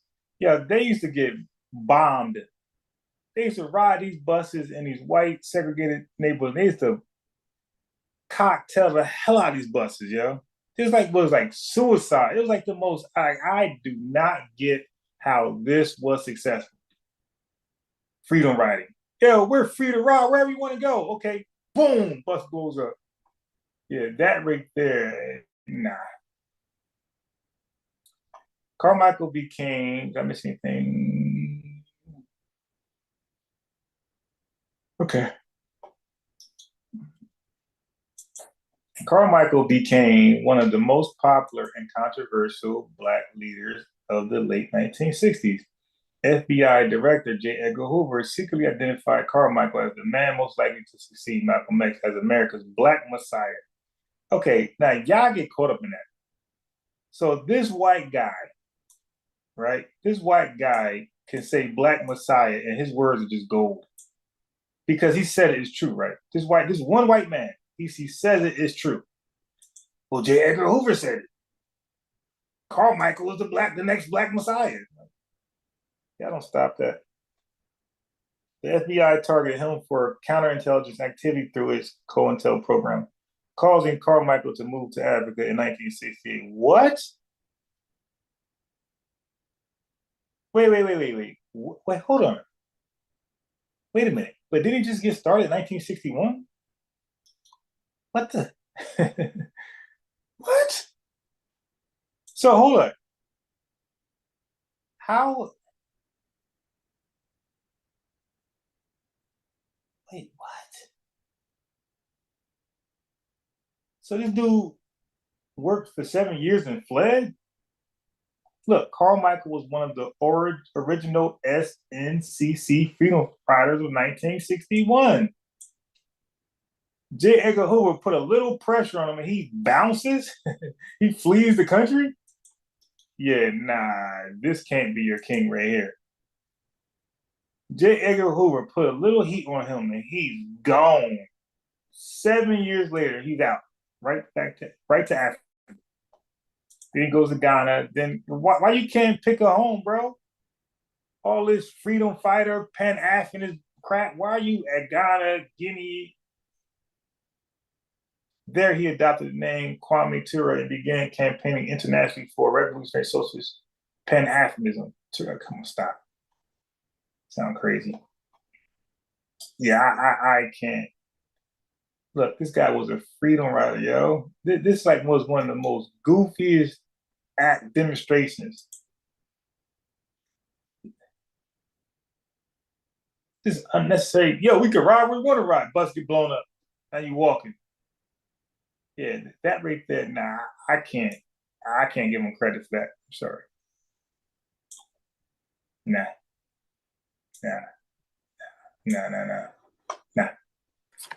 Bye, Felicia. Role in the civil rights movement and the global Pan-African movement. Or Marcus Garvey, one of the most influential Black leaders, and who had... Uh-oh. Yeah, I know. This is the wrong guy to name. Okay, so listen, influential doesn't mean good. Okay, his name David Koresh was influential, and so was Jim Jones. So don't start with the influential talk. Just because you're influential doesn't, you can influence people to smoke crack. Okay, so just because you're influential doesn't mean you're a good person. You was good for society. Marcus Garvey, one of the most influential Black leaders, and who happened to come from Jamaica. Or let's take Malcolm X, whose mother... Oh, no. Don't try to skip past Marcus Garvey. What did he do? You see, that's a smart woman who probably did her research. He said she only mentioned Garvey was influential. Okay, so now she's going to talk about it. Go ahead. Mother was from the Caribbean island to come from Jamaica. Or let's take Malcolm X, whose mother was from the Caribbean island Grenada. Let's not forget to talk about the powerful and important role of African leaders like Kwame Nkrumah, the first president of independent Ghana, who was one of the most vocal African leaders in supporting the civil rights movement and Black liberation in the United States. Shit, now that Black liberation, we know what that is. That's that Pan-Africanist bullshit.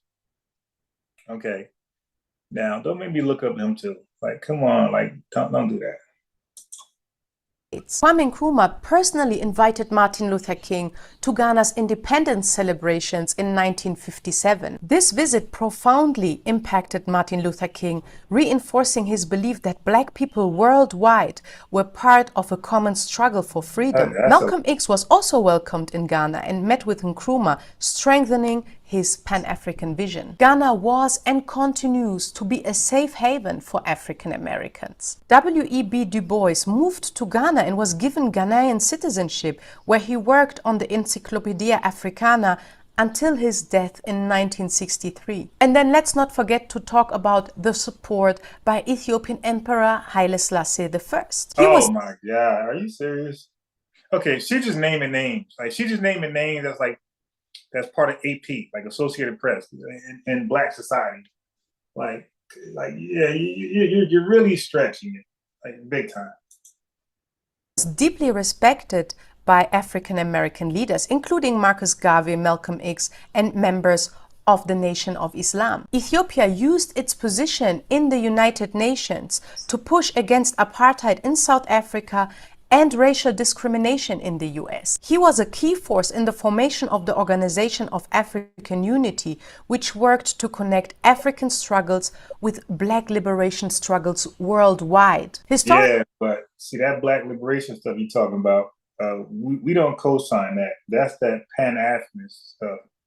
That's like a dream. Like, we really try and do more practical activism. Yeah. Like, again, like after we didn't accomplish everything we needed to accomplish that was important in this country, then maybe at some point, maybe we'll say, hey man, our diaspora family, our continental African family, like, you know, let's walk together. Maybe we'll do that one day. But right now, this is not the time. We need to get ourselves right. You heard these folks, even she said it, like we play the victim. So how can we unite anybody if we had this deep internal problem within our psyche? Okay, so that means we got to get ourselves right first. Is that okay? Historically, African Americans and Africans on the continent have always supported each other in their liberation struggle. Don't you tell that damn lie. Okay, we read about the Tutsis and the Hutus. Okay, we read about Nigeria and the Ogoni people. Okay, stop it. Italy invaded Ethiopia during the Second World War. So many African Americans signed up to volunteer to fight on the side of the Ethiopians against the invading colonial Italian army. However, eventually they were blocked from the US government. They were ready to die and fight for Ethiopia. And imagine that. However, one brother made it, Colonel John Robinson, the Brown Condor of Harlem. You should definitely research his mind-blowing, inspiring history. He was one of the very few African-American black aviators of his time, and he showed solidarity with Ethiopia by... Can you get back to what you disagree with, what we're doing? And diplomatic pressure to assist black struggles in the US. Pan-African leaders recognized the shared fight for black liberation, understanding that oppression in the US was linked to colonialism and apartheid in Africa. Without Africa's contributions, the civil rights movement and black power movements would have been much weaker. Could there be more unity? Of course. But They are there, what you mean much weaker? How you get more weaker than what they always have been? God damn. Raising contributions because of a few bad experiences, that's not historical accuracy. That's emotional reasoning. So the question to those who push the FBA ideology is this: if African people and African leaders have fought for and supported black liberation movements in the US, why continue pushing division instead of solidarity? Let's get to the next point. Point number 3. Black immigrants look down on FBAs and want proximity to whiteness. Now go ahead and lie. Don't make me play my favorite video, okay? Now go ahead and lie. This argument is rooted in personal experience, not systemic reality. Yes, some immigrants... Are you serious? They all said they got it from movies. Well, one half said they got it from movies. When I say got it, got their hatred towards us. They said they got it from movies, and the other half said they got it from their mama. Personal experience, not systemic reality. Yes, some immigrants have internalized anti-blackness. Unfortunately, that's... Okay, I don't know what that is, anti-blackness, but let's speak more accurate. They have internalized anti-black Americanisms, okay, which is FBA ADOS. Like, so let's be accurate. If you're gonna tell it, be honest. All right. So, all right, I'll play it. A colonial legacy that exists in most places in the world. In Africa, some immigrants have internalized anti-blackness. Unfortunately, that's a colonial legacy that exists in most places in the world. In Africa, in the Caribbean, in Latin America. But so have many African Americans and people identifying as foundational Black Americans. There is a reason why colorism, classism, and internalized racism exists within all Black communities, including the US. Yes, it's true, some immigrants distance themselves from African Americans. But let's be real, many FBAs do the same thing. If we are keeping it honest, many FBAs hold... Wait a minute. I'm sorry, I can't let that slide. I'm kind of daydreaming because she's kind of boring. Go on. Reason why colorism, classism, and as foundational Black Americans. There is a reason why colorism, classism, and internalized racism exists within all Black communities, including the US. Yes, it's true, some immigrants distance themselves from African Americans. But why? See, the question is, why do you believe they distance themselves from us? They don't know us. They haven't got here yet. So why do they come here with this distance ideology, which is divisive? So why do they come over here with this divisiveness that you claiming we had, but they come and distance themselves away from us? We don't distance ourselves away from them. Go ahead and lie. But let's be real, many FBAs do the same thing. If we are keeping it honest, many FBAs hold negative stereotypes about Africans, calling them jungle people, booty scratchers, mocking their accents. Okay, wait, stop. See, they all go to name calling, which they themselves admit this happens in school. Like junior high, elementary. So how are you, being called a name by a kid and coming over here and being divisive, saying, hey, I'm gonna distance myself away from you guys altogether, that is totally separate actions. The person calling you a name of whatever you think they called you, fine. It's a kid joking around, but the kid is definitely around you. They're not distancing themselves away from you, and they don't believe you're inferior. Okay, but by you trying to distance yourself away from us, you think there's something inherently wrong with us. This is beyond school. Okay, so let's stop. This is beyond like adolescents and little kids and juveniles. This is adulthood behaving like this and planting that seed in their ears, the kids' ears. Or dismissing them as fresh off the boat. I have seen so many stand-up comedy shows where African Americans were mocking Africans. You hear this woman? I told you, they could only go to high school in comedy, where all that is there. Every white folks mock black folks, Indians mock whoever, everybody mock it. It's funny in comedy to be part of one race and mock another race stereotypes. So if you're white mocking another race stereotypes, you're going to be funny in the white, community. If you're black mocking, Latinos, you're going to be funny. If you're Latino mocking Chinese folks, you're going to be funny. That's big in comedy, to mock the next ethnic group. That's big, but that's comedy. Ma'am, you just said that a person wanted to distance themselves away from us just because we're black like them, but we're just from America. That is not comedy. That's not a high school or elementary joke. That is, I believe you're less than me. That's a serious problem. Joking is not a serious, joking is joking. But a belief where I want to distance myself from you, those beliefs turn to legislation. That joking stays right in school. We grow up and we get over it, and we're now your best friend at a job or something like that. Stop. Okay, so she's really, and they got a chase like this to make it justifiable of what they do. But it's okay, we on you. I mean, just take a look at this nonsense.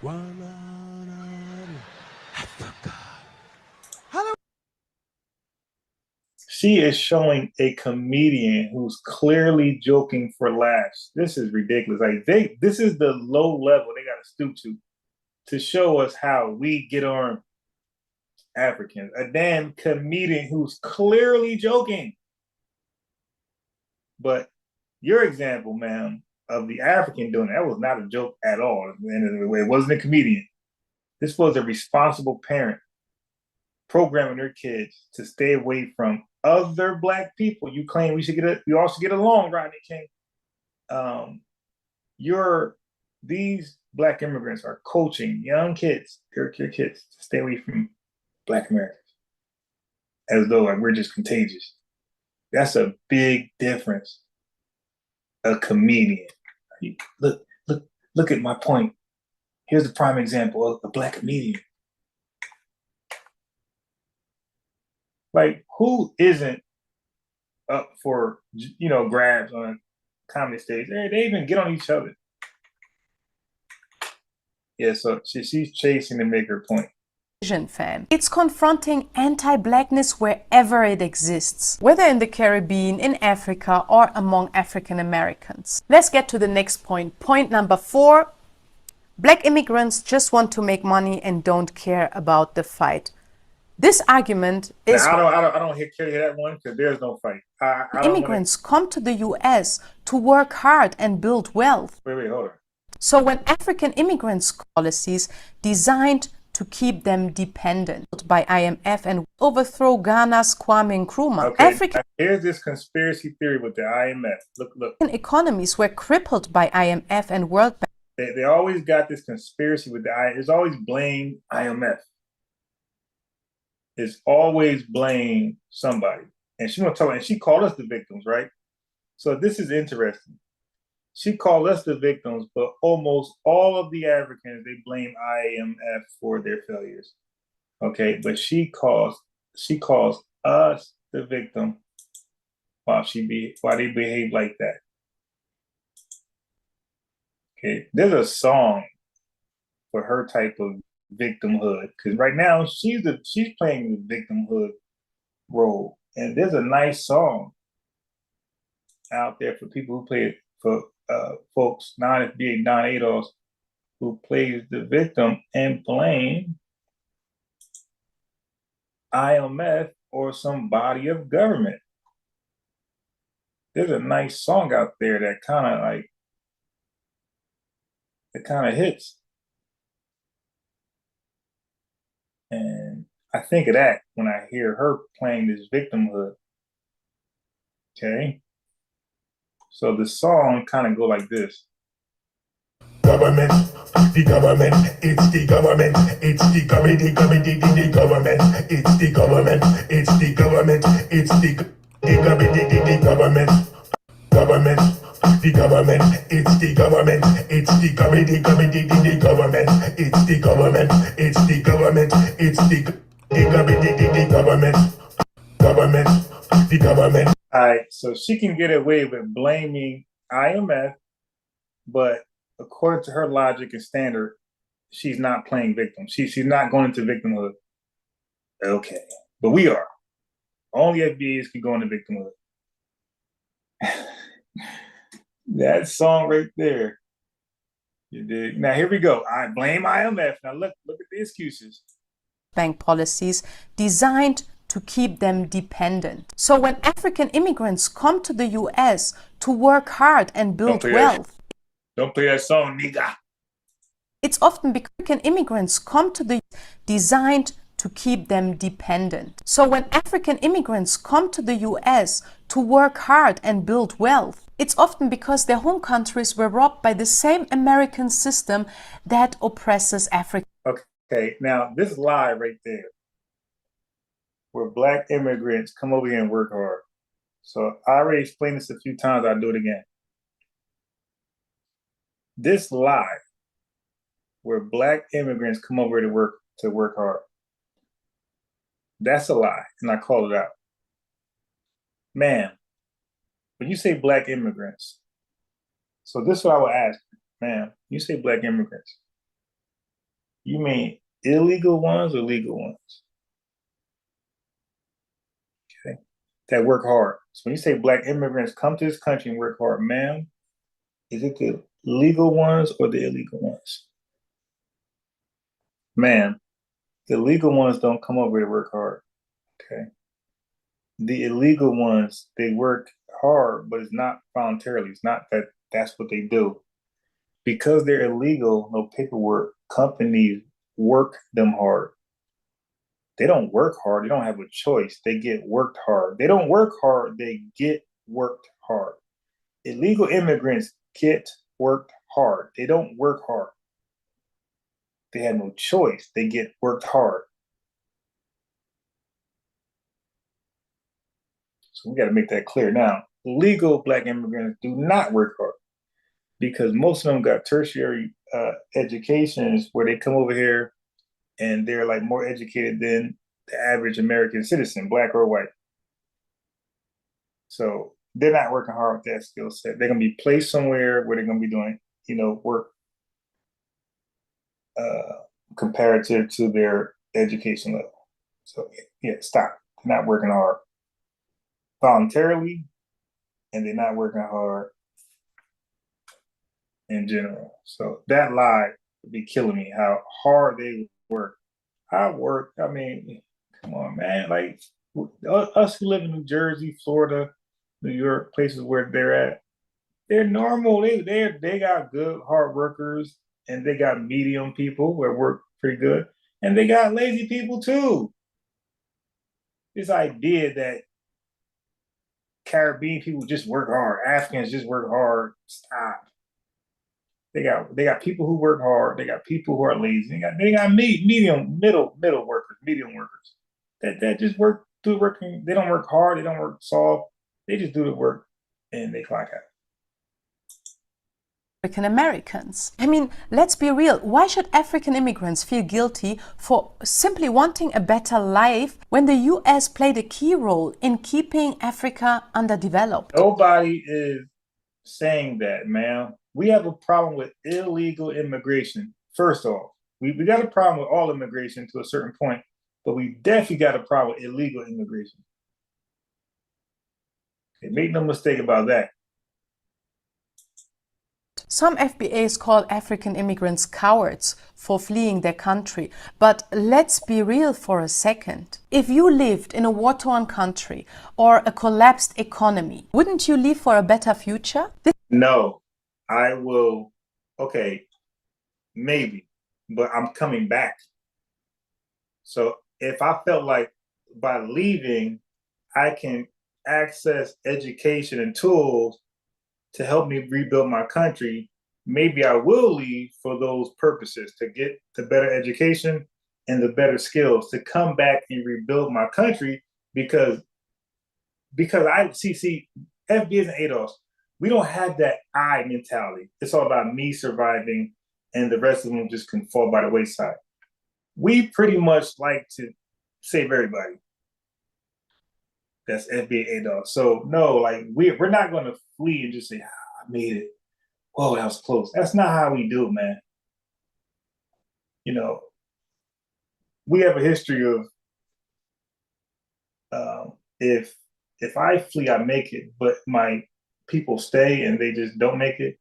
Well, again, like we either just don't flee and stick with them, or we flee for a purpose if we're going to be in their role, in their shoes. It's a purpose to be educated, skilled, and we go back and build our homeland up. But no, that's a coward excuse to leave your country and never go back, because you left your country, but you left so many people behind over there. And you don't want to be the catalyst to help them out, to help them levitate, to give them hope. You're going to just stay where you left at? Nah, I can't respect that. This doesn't mean they hate FBAs. It means they are survivors, just like the enslaved Africans who survived the Middle Passage. You know, when Africans come to America, the first... What? Yo, she's winging it. First instinct is survival, not because they don't care about black struggles, but because they are literally trying to lift their families out of generational poverty. Let's get to the next point. Number 5, the lie that FBAs are indigenous to America. Many FBA supporters now push the outrageous claim that they are indigenous to the US and that some of them were in America before the transatlantic slave trade, as if they have no connection to Africa. Let's be clear, this is the highest form of self-hate. Genetic and historical evidence confirms that African Americans are of African descent, primarily from West and Central Africa. There is not a single evidence of a massive black indigenous population in the US before the 15th century. And the evidence that some of the FBAs bring are ridiculous, hilarious. Like recently, I saw this post.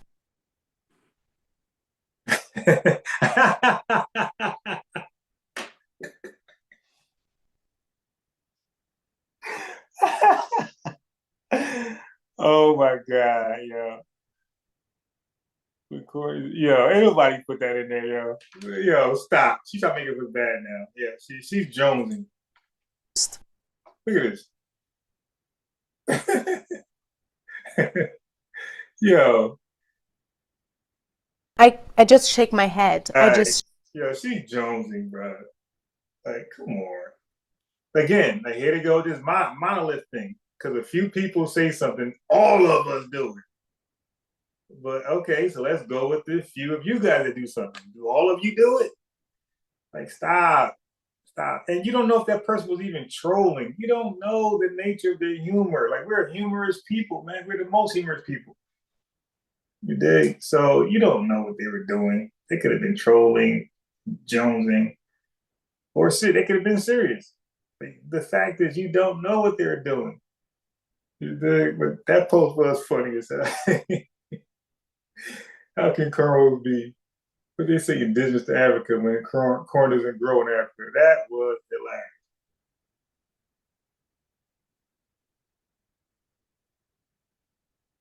hilarious. Yeah. Yeah, that was Shake funny. my head. Let's just leave it there, okay? The truth is the So here's why I don't like when folks in my chat debate the indigenous American or not. So I was going to explain, but I came on too late. There was a brother earlier who I was going to explain to. I think it was Black T. So I'll go live tomorrow. Hopefully Black T pulls up. Okay, so the reason why I don't like when FBAs debate whether who is FBA through chattel slavery and who's FBA through they always been here. I don't like that debate because it's non-productive. It's a waste of time. And the person who's trying to debunk the FBA, who says they were here before chattel slavery, is pointless. You know why? Because you don't believe that they were here, right, before chattel slavery, but you will more readily believe that they came through chattel by way of chattel slavery. So it's like either way, they're still FBA according to the standard. So whether they were here before chattel slavery or they came through chattel slavery, it's still FBA. So what's not in question is that they're not FBA and they're not ADOS. What's in question is how did they get here? That's what's in question. And I don't give a damn how they got here. Are you FBA or are you not? Are you a supporter of what we're doing or are you not? Are you a rider?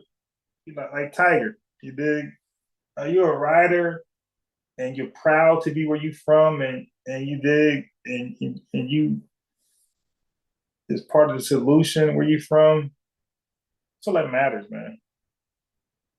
But I'm not in the business to prove somebody's wrong when it doesn't matter if they're FBA, ADOS at the end of the day. What are we doing then?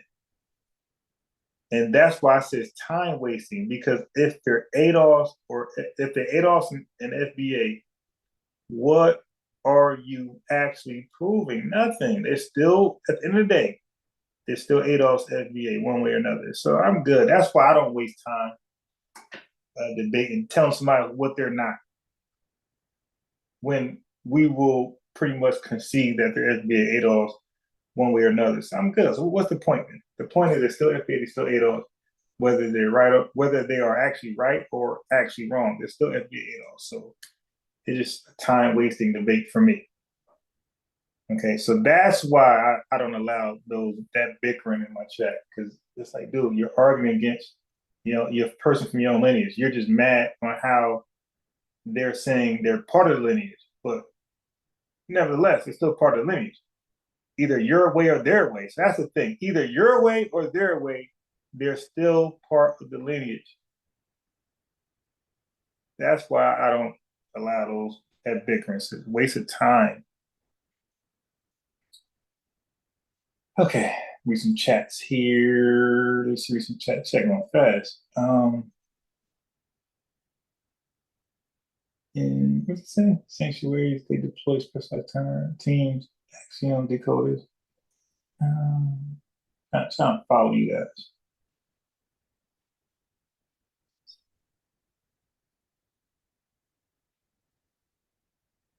Aaron Joseph Aaron Joseph said, I'm gonna be deep in this chat.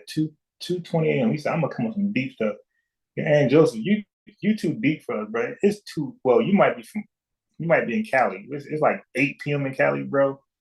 It's 2:23 a.m. over here. Bro, you're too deep for us to really appreciate what you got. You should save that deepness and come tomorrow morning, 11 o'clock, around that time, maybe even earlier, and bring that deepness where we're all awake and we can appreciate it. But bro, I wouldn't be deep right now because most of us are probably laying down, barely looking at the chat. They're just listening to, the content. They're probably not reading the chat at all. So Joseph, save that deepness and come tomorrow around 11 a.m. and we'll more readily dialogue with you. Atlantic slave trade forcibly brought millions of Africans to the Americas. This is not up for debate, fam, and it's nothing to be ashamed of. In my humble opinion, this narrative is nothing more than an attempt to erase African ancestry. The very thing that white supremacy has always tried to do. I mean, if FBAs believe that white supremacy always try to tie us to Africa. Oh. They were always in America, why are their DNA results linking them to Ghana, Nigeria, Senegal, Congo, and Angola? This is not Black empowerment, fam. I'm sorry to say, but this is Black and African erasure. Did Africans arrive in the Americas for the arrival of Lobos? Definitely. If you want to learn more about that, study the massive expedition of King Abubakari II of Mali, who arrived in America approximately 200 years before Columbus. And I've visited the island of St. Vincent it was in 2018, where I met the chief of... Yes, so also, like, I know a lot of immigrants, I can't put a percentage, but I will say enough. Too many have been speaking out against us. But family, I caution you, don't lump them all up. And say, I would say, if anything, for the ones who don't behave like that, they do have a duty to call out the ones that do. I will say that much. The Garifuna people, who are believed to be descendants of this expedition out of Mali to the Americas, and who have intermarried and mixed with the indigenous Carib population. And out of this peaceful encounter between the Caribs, the indigenous people of America, and the Africans from Mali, came these beautiful people that we know today as the Garifuna people. Their culture reflects a unique blend between African and indigenous influences. Centuries of displacement, the Garifuna remain a resilient and vibrant community. There are similar cases in the US, like for instance the Black Seminoles, where indigenous people mixed with Africans, with enslaved Africans who were shipped to the Americas. However, while the Garifuna people proudly embrace their African ancestry, some FBAs, on the other hand, claim they have no ties, no connection to Africa, which is, as I have said earlier, in my opinion, the highest form of self-hate. Last but not least, point number 7, the victim mentality in FBA rhetoric. Very problematic. One of the so yeah, this is I should just fast forward to just this. I want to hear this victim mentality that FBA ADOS people do. Highest form of self-hate. Last but not least, point number 7, the victim mentality in FBA rhetoric. Very problematic. One of the biggest problems with the FBA ideology is that it thrives on a victim mentality, blaming everyone, including Africans, for their struggles instead of focusing on solutions and unity. Also, I noticed a white... I'm over like, she's so boring, I'm dozing off. Let me go back. Praise the African ancestry. Some FBAs, on the other hand, claim they have no ties, no connection to Africa, which is a rhetoric. Very problematic. One, a victim mentality. Blaming every FBA ideology is that it thrives on a victim mentality, blaming everyone, including Africans, for their struggles instead of focusing on solutions and unity. Also, I noticed... So we're blaming everyone for our struggles, including the Africans. I had no idea where she's getting this information from. Okay, how are we blaming Africans for our struggles? Okay, if we're pointing out a fact, you know, that you're actually in the way of our progress, or you're doing shady things and you have a large influence over our youth, nah, that's not playing victim. That's being responsible, calling out the perpetrators, like DJ Act. A widespread belief among African Americans and especially among FBAs that Africans hate them. All I can say about this false claim is please visit the African continent and make your own experience. I promise you, you will feel the love, you will feel welcomed, you will feel accepted, and you will feel... That's a lie. That's a lie. You're not gonna feel accepted. Valued, celebrated. Please visit the African continent and make your own experience. This is one of the most vicious lies that I've heard in my life. Always, the end goal is always to get us out of the country. My entire life, and I can guarantee you, this is by design. This vicious lie has been spread to keep us apart, to keep us from... The old conspiracy theory, yeah, sure.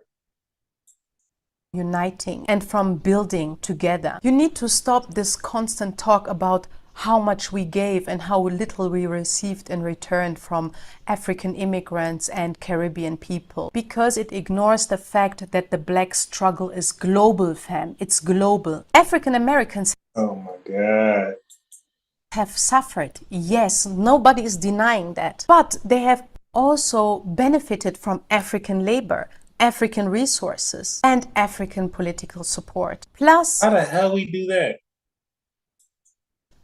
Believe me when I say this victim-perpetrator binary doesn't help anyone. In fact, for some people... So we're just playing the victim, but you guys can point at the IMF and you're not playing the victim. I got it. It's inconceivable that victims can be perpetrators too. Liberia is a perfect example of this. Liberia was founded in 1821 by freed African Americans with the support of the American Colonization Society, an organization established by white Americans, many of whom were slaveholders who sought to solve the problem of freed black people in the US by relocating them to Africa.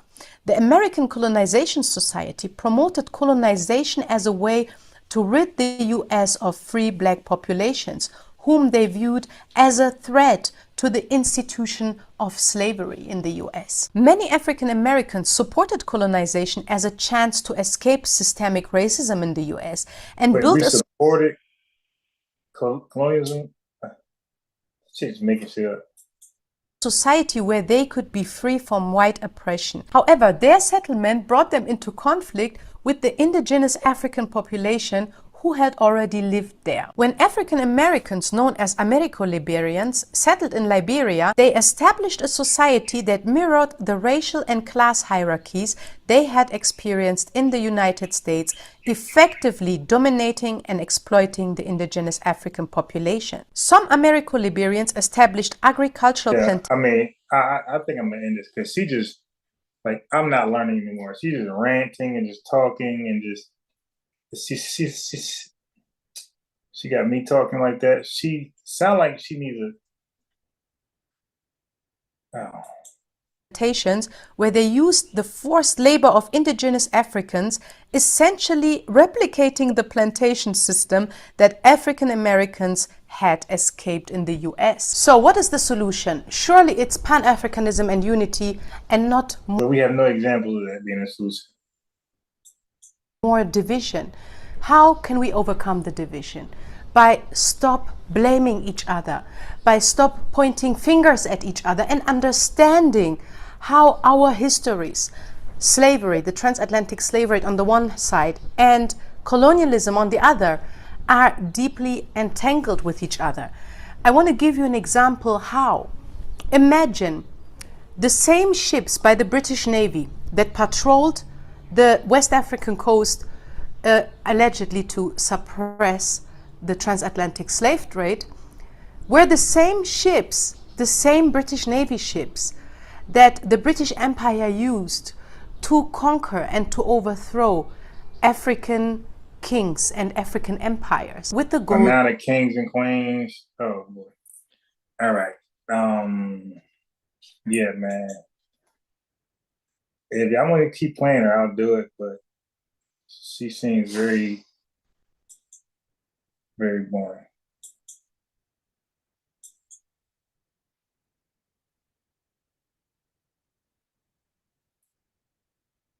Yeah. Okay. So with that, let me see. Anything else we got? So we showed Umar running from a bunch of Karens.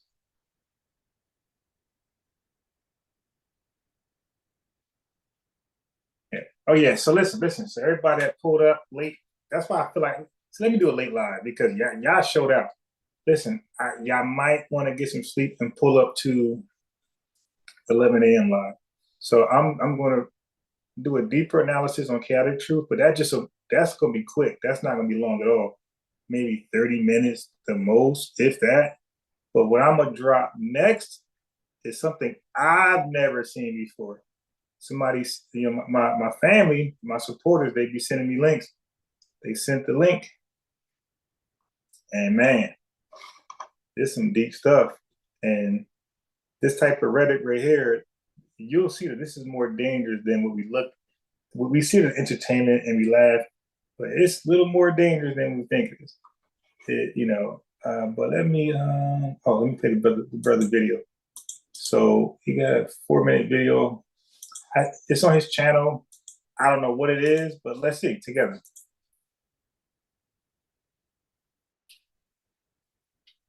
I think I did watch some of this before. This message cannot be confirmed or denied by the FBUSAIA. The foundational blacks of the United States of America intelligence agency may or may not really exist. But the message is 100% real. After Kendrick Lamar's Super Bowl performance and the release of the Chinese open-source AI application DeepSeek, there has been a spike in online FBA hate and jealousy that needs to be addressed. We have been tracking several different hate patterns mainly dealing with FBA cultural contributions and lineage. These hate and jealousy patterns are mostly spread by specific East Coast Spanish-speaking groups and first and second generation European tether classes, specific areas inside Great Britain and the United Kingdom. This type of hate and jealousy is very difficult to track because these groups and individuals do not understand national pride or nationalism. If you are a natural-born citizen of Great Britain, but your heritage and culture is African, your nationality is British. This means that in some cases, you are not allowed to purchase land in your own country of heritage. Even the people in your country of heritage understand that you do not carry the same national pride as them. So therefore, legally and socially, you are an outsider in your own country of heritage. To put it firmly, you are nothing more than a fanboy or cheerleader for a specific Spanish-speaking group or heritage. In America, we are drenched in patriotic national pride, so excuse us for our cocky demeanor and arrogant personalities. This is a part of our culture, not something we copied from a movie or learned on social media. Our nationalities are American. Our heritage is even more American. So therefore, if you ask us, where are you from, we're going to say America. Not because we are anti-African or some bootleg version, but because we are extremely pro-American. Something an outcasted tether will never understand. We are the only group of people in the world that ever had to fight, to go fight. We literally had to fight our way into the United States military to fight for our country. Because of their conflicting outsider tethering status, they are trying to impress the people of their country of heritage by cosplaying and tethering to FBA culture. Because they know deep down inside the people in their countries of heritage look up to the FBA and look down on them. So making FBA Africans and not seeing FBA as a unique ethnic group gives them the right to cosplay and tether off of FBA culture, simply to try and confuse the people of their country of heritage to think FBA and they are one and the same. Genealogy and DNA confirm that foundational Black Americans are not full-blooded Africans and can never be full-blooded Africans. But we are 100% full-blooded patriotic foundational Black Americans. The same as a white Latino could never be a full-blooded European. This is not hate, just reality. So, the quicker you accept this reality, the quicker you can heal from your self-hating conflicting national status. And maybe one day you will fully understand the meaning of national pride or nationalism. Or to represent a country that your ancestors fought and died for, to address any African citizens who have animosity with FBAs and our culture or lineage. Please accept this reality. We understand that you are a proud and beautiful people who sold your own people. The people you have forgotten and sold will always be a part of our FBA heritage and never forgotten by us. Our national pride and nationalism are our greatest strength, and your tribalism is your greatest weakness. Many African nations have tribal beefs that go back thousands of years and can still be detected in their today's geopolitics and identities. How is it that you can have a fresh tribal beef that goes back 2,000 years and somehow magically forget what happened to your continent less than 250 years ago? Your entire continent was attacked, invaded, and dismantled by outside critters, and you show no signs of responsible remorse or shame or carry a drop of revenge. The whole world should feel lucky, because they are not like us. We are FBA, and we are here to stay. To the chameleon code-switching Spanish-speaking groups that have animosity towards FBA, please accept this reality. We understand that you are a proud and beautiful group of people who have mastered the art of code-switching. This message is to be continued. All right, so that was sent to me by the chat. How you like it? How you like it? All right. All right.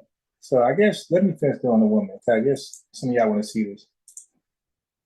To colonize them. This example perfectly illustrates how our struggles for liberation and histories of trauma and violence are interconnected and inseparably linked with each other. So please, Africans who have a false sense of superiority and look down on African Americans because they are the descendants of enslaved Africans, you're so wrong. Like, this is so immoral. You yourself, your ancestors have been colonized. Stop saying African Americans do not have a culture, when our own cultures on the African continent have been deeply influenced by colonialism.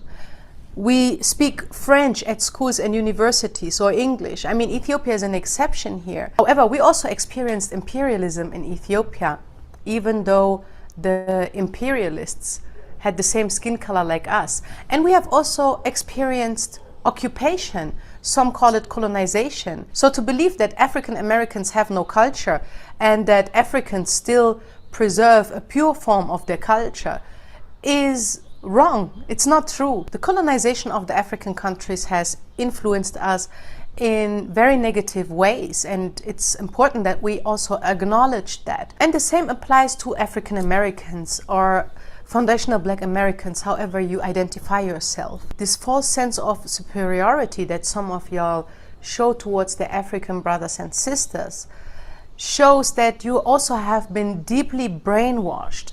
And I don't even blame you, because I grew up in Germany, I grew up in the West, I grew up consuming Western media, and I have seen the same images that you have seen.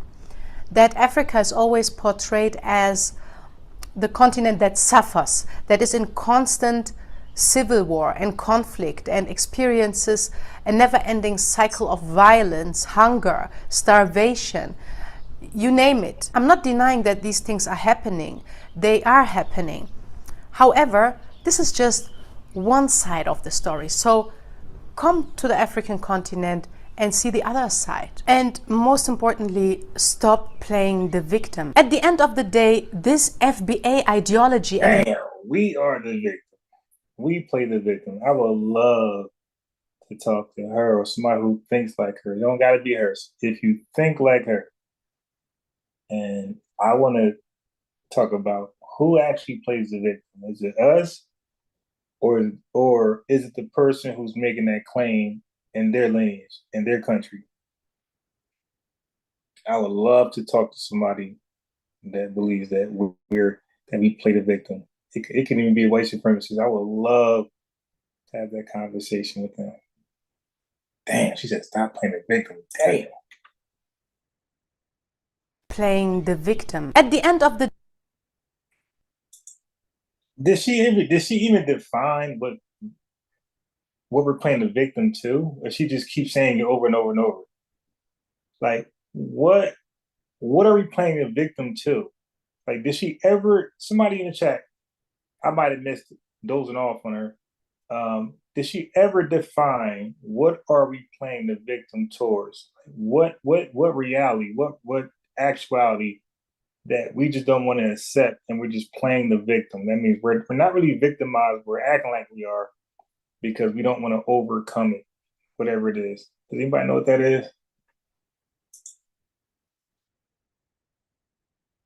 The other side. And most importantly, stop playing the victim. At the end of the day, this FBA ideology and narrative does nothing but weaken Black people globally. If FBAs truly want power, they should align with Africa, Latin America, and the Caribbean. The focus on distinction between FBA and Black immigrants can weaken solidarity in addressing systemic racism, which affects all Black people, regardless of origin. Historically, colonial and racist systems used divide and conquer tactics to pit subgroups against each other, undermining collective action. So that ain't excuses, that ain't playing the victim. So every time it comes to us, we're playing the victim. But when she justified Africa taking the L, it's always colonialism, white supremacy, the IMF.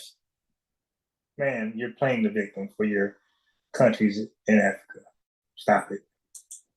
FBAs claim to fight white supremacy, they should stop mimicking its divisive tactics. Look, I believe it's important that this movement... Ma'am, you just said that Africans come over here with the divisiveness mentality where they want to distance themselves from us.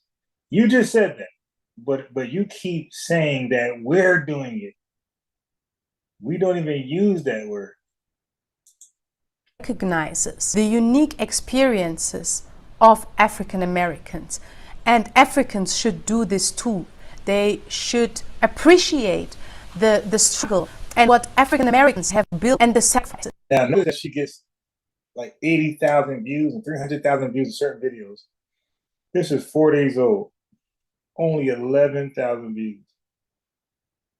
Nobody, man, this message didn't hit the way you thought it was going to hit. Okay? This was a bad message overall. It was really bad. Poor job. That they have made, but FBAs should try to build bridges with other Black communities, African. Did she just say we should try to build bridges? Yeah, we've been solely the only ones trying to build bridges with the diaspora and the continent of Africa. Like, what the hell is going on here? Immigrants, Caribbean immigrants, Latin American immigrants, what have you, and frame reparations as a specific justice initiative rather than a broader contest over identity or legitimacy. Trust me. Oh, so that's what it all came down to. And share that damn check. Listen, stop playing the victim and embrace us over here in Africa and the Caribbean. But most importantly, that reparation claim, listen, stop acting like, you guys could just use the money alone. We can benefit from that money as well. We need you to cut that check in pieces, not just cut the check, but cut. So when we say cut the check, we just mean issue the check. When they say cut the check, that means cut us a slice. Damn, that was slick.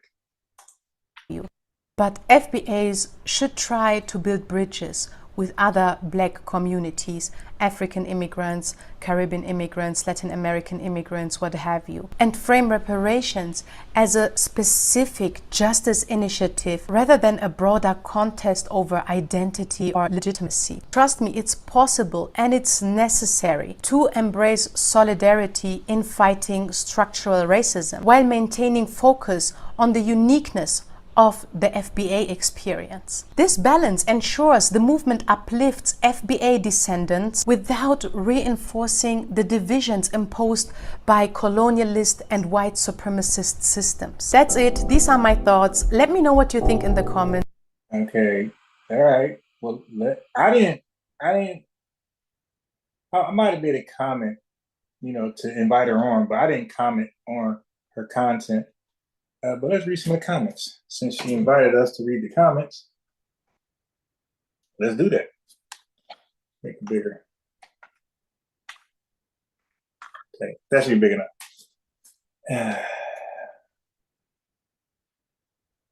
Okay, so this person is acknowledging their jealousy and admiration of FBA. So she said leave a comment, right? Did you make the same video for all the divisive Caribbean and Africans? Or is it just FBAs? I told you, listen. What Tariq says, the Majora spirit, yeah, because I was just feeling the same way they did. Like, why do they always shame us? Okay. Incredibly ignorant to tell a whole group what their own history is. Most of us do have indigenous ancestry. This is not conjecture. This is vital records and statistics which documented our, you know what I'm gonna do? I want to give these people, if they don't have one themselves, if they don't have a platform themselves, I want to give these folks a voice. Today's episode is to speak about this as a collective, because she said we should come together and do these things. All right. So let me write the same comment, and she's probably gonna block me. But she said leave a comment. All right. Well. They're leaving comments. So look, this was my only comment. So I said, I appreciate the upload. Can I invite you to my pod? This was a day ago, so this wasn't today. I removed it. Yeah. So this was okay. Yeah. So I made a comment already on this video. All right. So let me invite these folks over. Oh.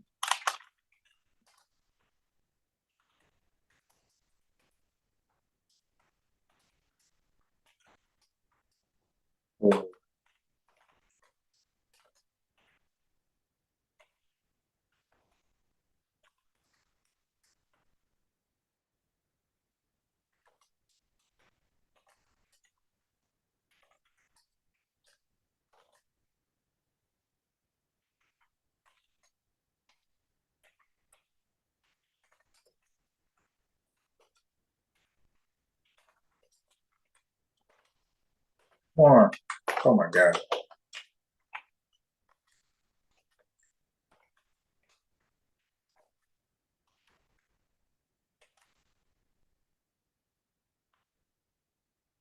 Yes.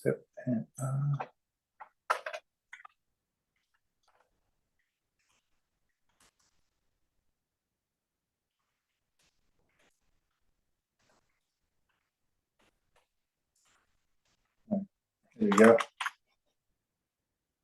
so let me get these folks on. Okay, cool. You get some more subscribers. That's on cool, you dig? Because they all representing. They video extremely one-sided. It doesn't mean we're trying to divide. Okay, cool. See, let me like their comments.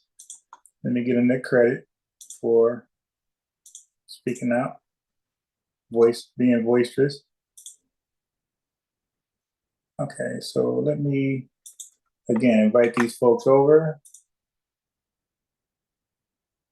He said, I was riding you into this video. This video speaks volumes about the bigotry and jealousy to Africans and others. See? Yeah. Some of y'all black immigrants, yeah, like to shame us. And matter of fact, while I give these guys an invitation to come over here and let's talk about this, let me see what I have over here. Damn. All right, I can't do it just yet. But in fact, I can do it over here. Hold on. I can do it over here.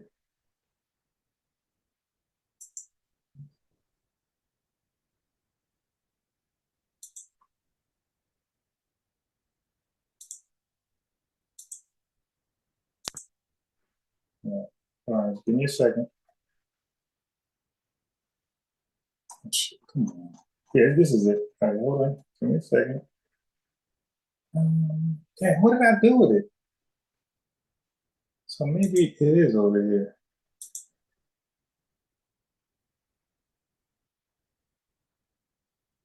How do I?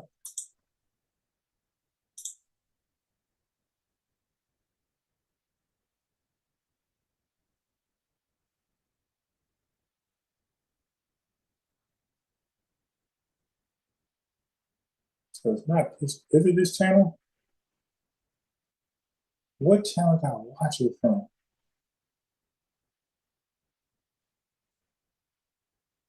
Okay, so I don't think it was this channel. That wasn't this channel. Okay, cool. So let me who commented? Oh, okay.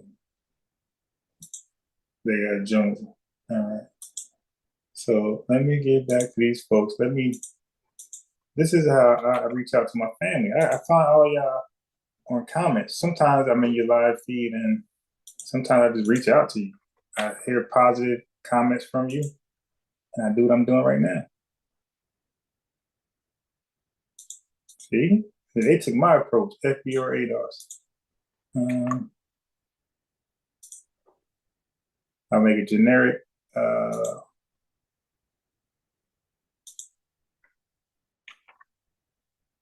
Yeah, she was wild for trying to like, yeah, but look, I want to play a video in the background as I reach out to these folks. I want to play a video in the I want to play a video in the background of someone just addressing that earlier today. Before I knew that, that's what she would end up doing. But this video, okay, watch this. This is no, I ain't everything. Damn. Okay, this is it. This video. This video. Okay. World family. Good afternoon. Okay, so this video is 9 years old. Okay, 9 years old means that this is what this is 2016. So definitely no FBA. ADOS could have been around or not been around because ADOS was around somewhere. Let me see, what month is this? September 15. ADOS could have been around at this time, maybe not, but we'll see. But this is Yvette Carnell 9 years ago. The video is called "I'm Kind of Sick of Immigrants Lecturing African Americans." I just watched this earlier on the way home. So it was crazy to hear this woman's conclusion, this Black immigrant conclusion on us by lecturing us. Chaotic Truth likes to lecture us. These Black immigrants, they love to lecture us. So this is Carnell Yvette 9 years ago. It's called I'm sick of immigrants. She didn't say Black because she was saying this is all immigrants. She ain't limited to Black. Latinos, European, all of them. She said, I'm tired of you guys trying to lecture us over here in America. Okay, so listen to her while you watch me reach out to all these FBs and ADOS family people, you dig? To get them over here. To everybody, and I just want to take a little time to discuss something that I discussed earlier on my Facebook page. And I just want to take it up here. And the discussion is about immigrants and something that I'm kind of tired of. And it began actually with Bobby Jindal talking about anchor babies, and he is apparently an anchor baby, but he has a problem with anchor babies. Okay. But that is not my issue. I understand that Bobby Jindal's a hypocrite. His name isn't even Bobby Jindal. I understand all of that. My problem, honestly, right now is with is with first and second generation immigrants who, who are wholly ungrateful to African Americans in this country. Given that the rights that they enjoy in this country were bought with the blood of African Americans. It's always amazing to me when immigrants, and I don't even care what color the immigrant is. I don't care whether you are like Bobby Jindal, or I don't care whether you immigrated from Latin America. I don't care whether you immigrated from Mexico. I don't care whether you immigrated from Mozambique. I don't care whether you immigrated from Nigeria. It doesn't matter to me. This whole theme that we seem to have going sometimes, that immigrants are in any position to tell or to preach to or to lecture to African Americans about how we need to or should behave in this country.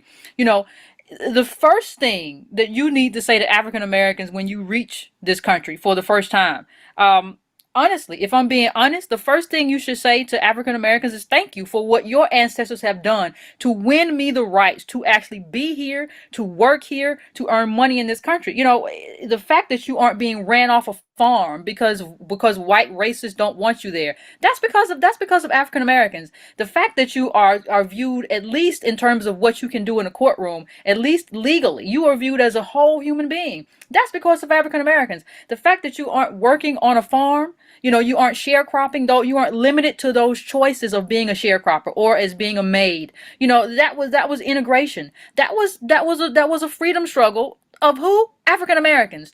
So what I am saying is that, whether it's Dinesh D'Souza, who is just an out and out racist, or whether it's Bobby Jindal, or whether I'm tired of hearing from people who say, well, my parents came here, my parents came here in the 1930s, or my parents came here, in the 1940s, and they immigrated here. And my parents came here and made a life for themselves. Okay, if your parents immigrated here and made a life.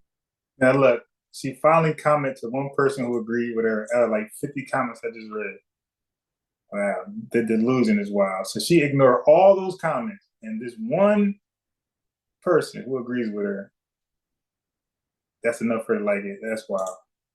fight for themselves, and you are a person of color, you don't have anything to say to African Americans about what we should be doing. What you should be saying is, thank you. We really appreciate what you did. We really appreciate the fight that your people fought, and we really want to, learn more. We really want to understand more about this freedom struggle and how you guys did this. It would be great, if that kind of approach were taken, because really, really, you don't know enough to kind of make this kind of criticism, and you.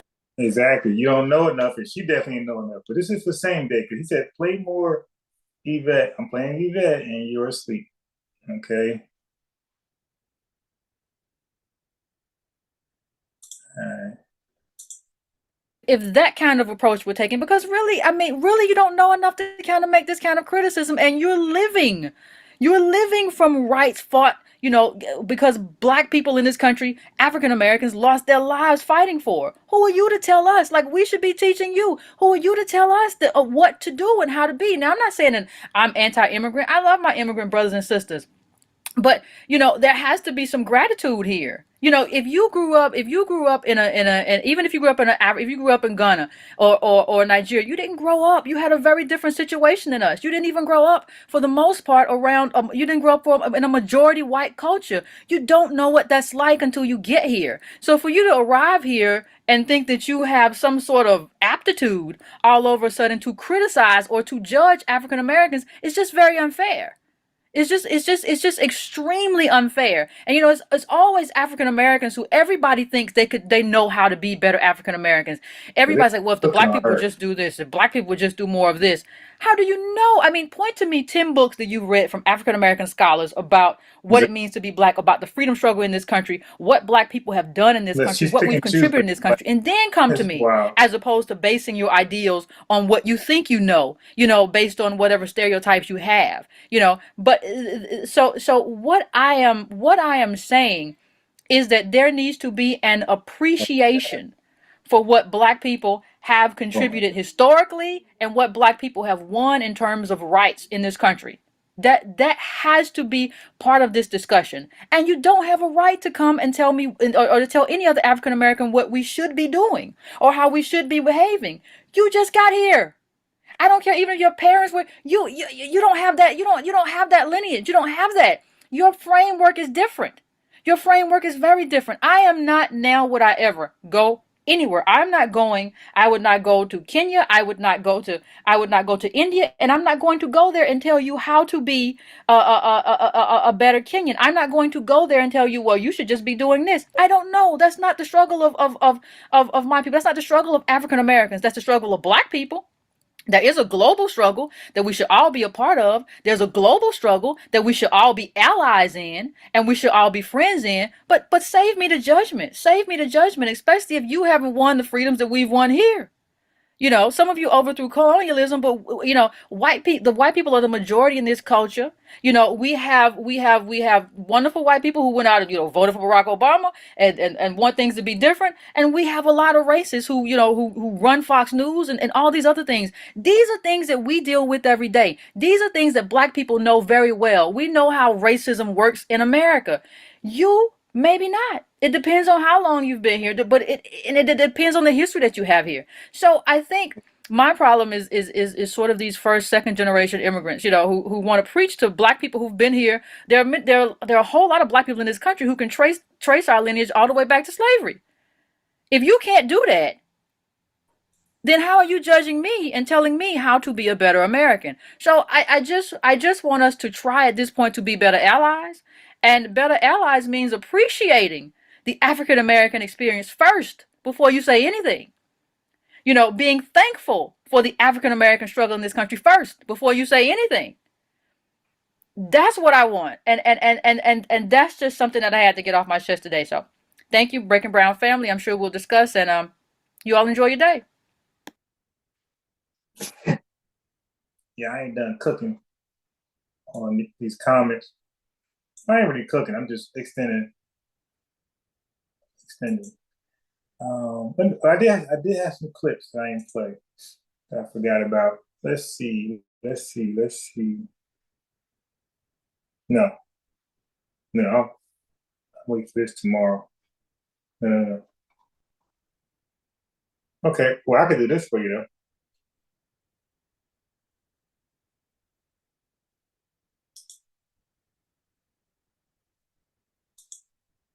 I could do this for you.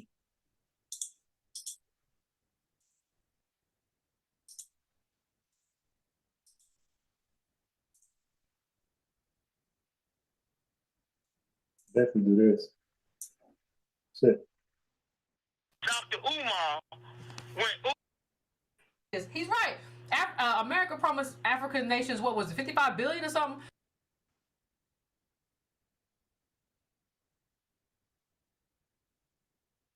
When they came to that summit in 2022. And they recently did a whole thing about how they're going to make Biden's, if you go look at Biden's fact sheet, about how they're making good on the money we said we're giving Africa, as the African countries. Biden it's up at whitehouse.gov that we're making good on the promises. America's making good on the financial promises to Africa. But in this country, Umar is telling you, great point, fam. Umar is telling you that we can't get money, though. Like, when we get money, it's wrong. But when countries come over here and get money, African countries, it's not a problem. Child. He's right. America promised African nations, what was it, 50?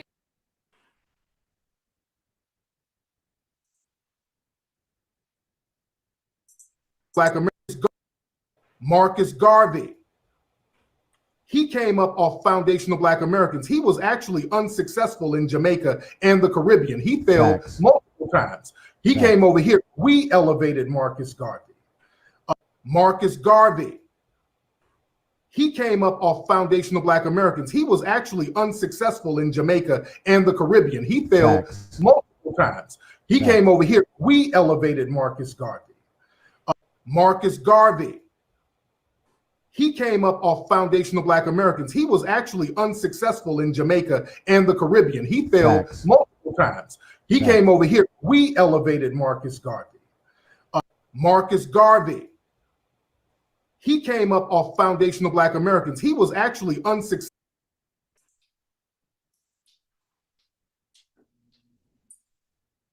Yes. And that's why when we talk about reparations, I was just going to ask about that. I support reparations.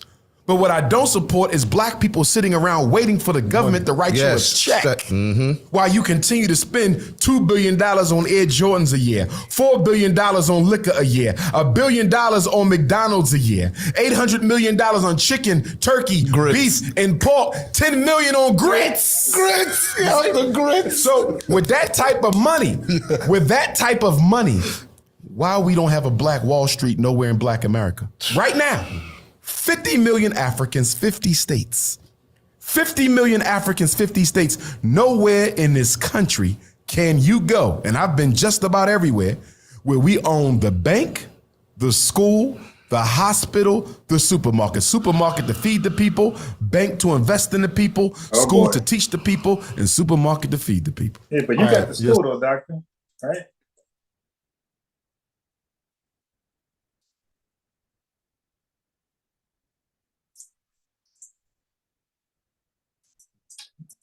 Reparations, right? You said it's not in money. You just said a while ago. What's a good way then we should get in payment, or a good way that we could help ourselves in the long run, for 100, 200, forever? I'm not against reparations being on the restitution list. Excuse me, cash.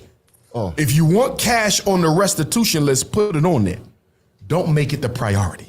In other words, it could be number 20. It can't be number 1. If money is the most important thing on your reparations list, that shit dead wrong already. It's dead wrong already because money runs out. Yeah. And the reason money can't be first is the benefit of our slavery to America will never expire. As long as there is an America, they benefited from your blood. It never runs out. You feel me? Never. So whatever you get in exchange for that should equally never expire. Money expires. And if they give every Black person $1 million, they can inflate the cost of money tomorrow. I like that. And now your $1 million is worth a half. Reparations, right? You said it's not in money. You just said a while ago. What's a good way then we should get in payment, or a good way that we could help ourselves in the long? So we don't take a Pan-Africanist assessment on us seriously.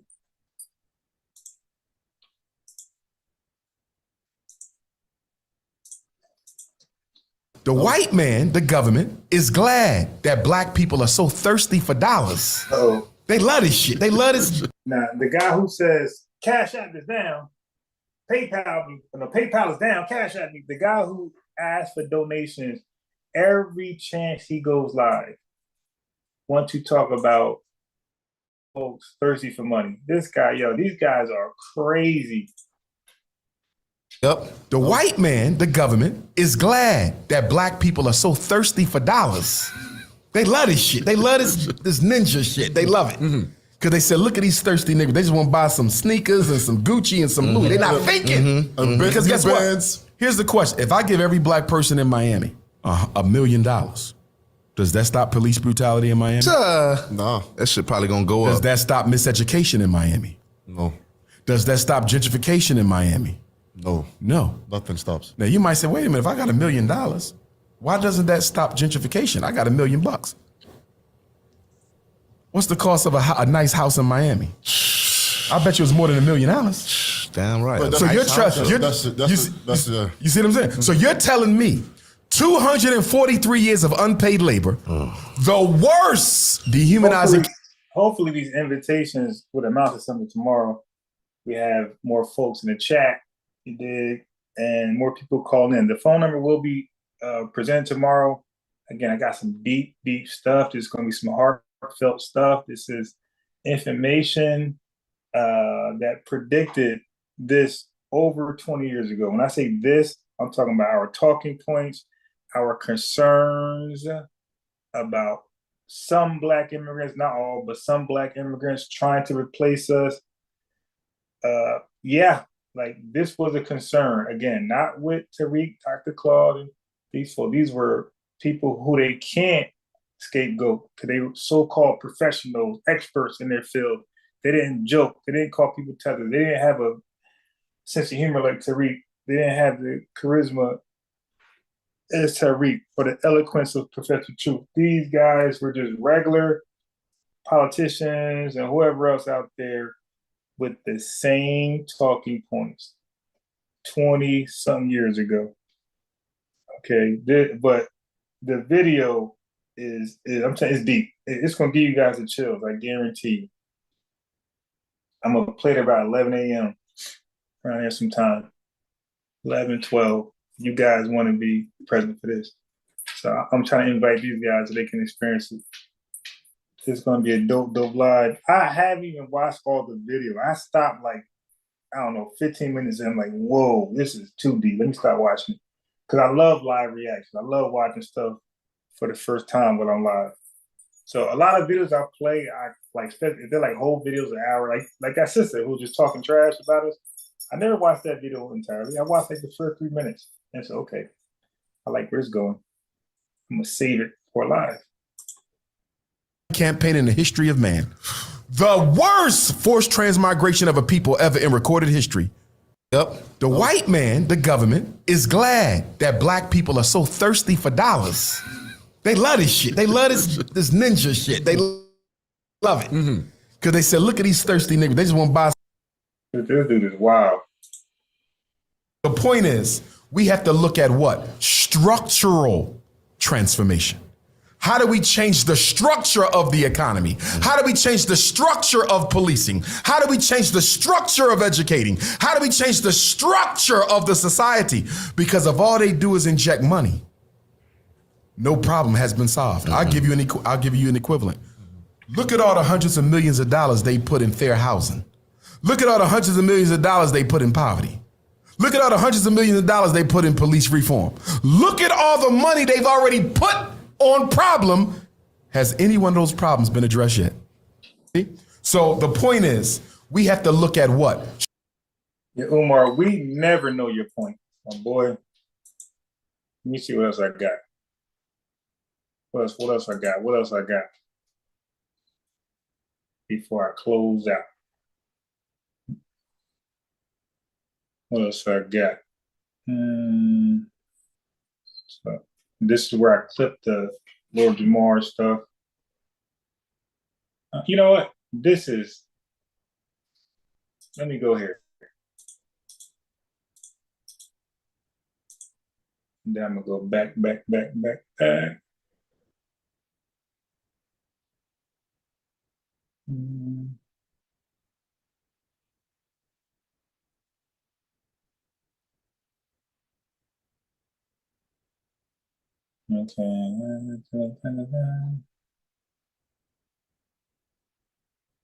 You know what? Let me go here as well.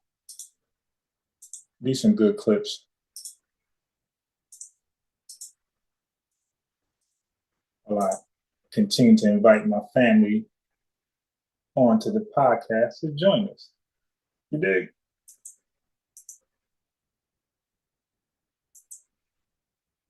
Wait. Let me see if I got any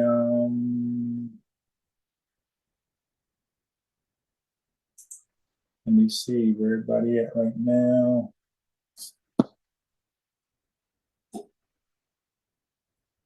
Yeah, the chat is litty. Chat is litty. All right. So let's play these clips. I think you'll like them. Because I think there's an article about this woman. Okay, yeah, right here. Here's an article on her. Hold on, let me show you this. Texas lawyer ghosted from social media after calling black men bullet bags. Okay. So now this is your black immigrant family calling black men bullet bags, but you want to talk about Tariq damn day. Okay. He ain't never seen nothing as vile as that. So her name is Let's Talk Legal. All of her pages, she had to get off Facebook, Instagram, Twitter, everything. And people were talking about filing a grievance with the Texas Bar Association because of her. So yeah, all of her accounts, she done dipped. Instagram, she done dipped. You dig? Hold on, let me get this ad out the way. Yeah, so a lot of folks are trying to find out more information about this woman. She done got caught out there talking this anti-black male garbage. And again, from what I understand, she's Caribbean. And because I think there's an article about this woman. Okay, yeah, right here. Here's an article on her. Hold on, let me show you this. Texas lawyer ghosted from social media after calling black men bullet bags. Okay. So her name is Let's Talk. My fault. It's gonna get out because if I say anything, you guys have said it. I'm just a racist and get the fuck out of here. You don't. So the white man is up here thanking the bedwenches and divestors for shitting on black men. So the white man is like, hey, thank you guys, because if I say it, I'm going to be a racist. So thank you. See, they know what the bedwenches are doing. Let me play this clip about this white man up in. So she's trying to struggle for an answer. And notice how she keeps trying to reword the narrative. So are you saying that black man? No, I'm not saying that. I'm just saying, why are you guys kissing our asses so much? Why make all these rooms worshiping white men? That's what he's asking her, and she can't answer it. I'm being genuine with you. I think what you just said is like, it's deeper than that. So you're concerned about what black men are doing to black women. Am I correct in saying that? No. I'm not part of the black community. I'm just curious. What is the reason for this? And so that's why we opened the room. And that's why I'm giving everybody a chance to express their opinions. In fact, for a while, I was letting black women text me and tell me what they wanted to say if they didn't want to come on stage. Okay, so they're just babbling.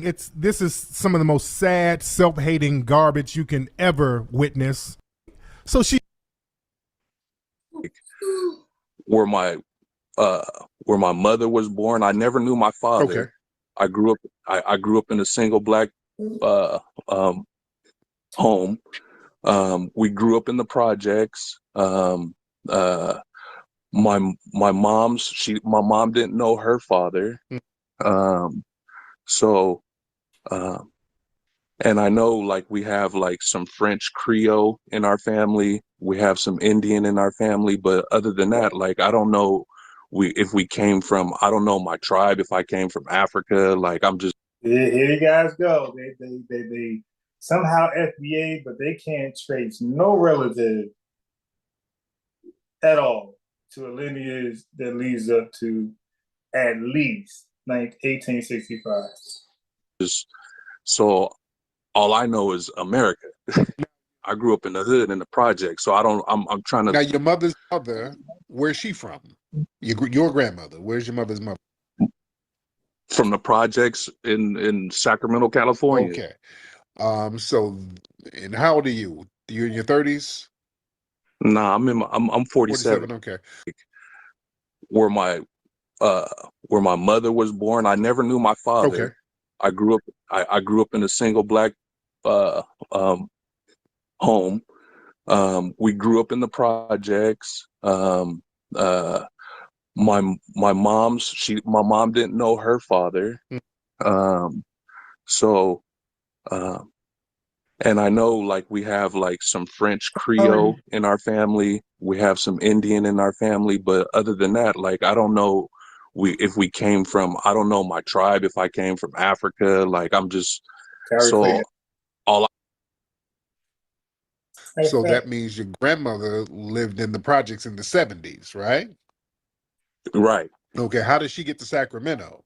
She either came.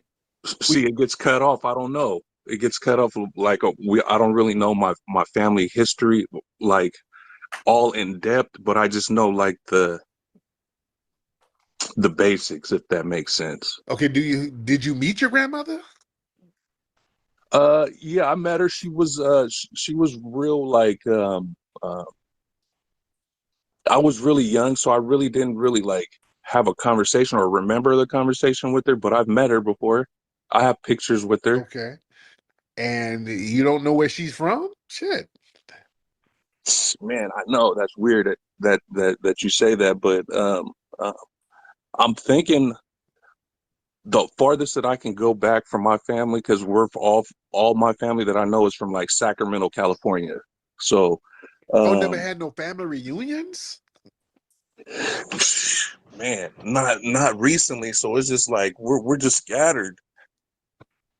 Yeah, and kind of weird to not know where your grandmother is from, because she's not from Sacramento.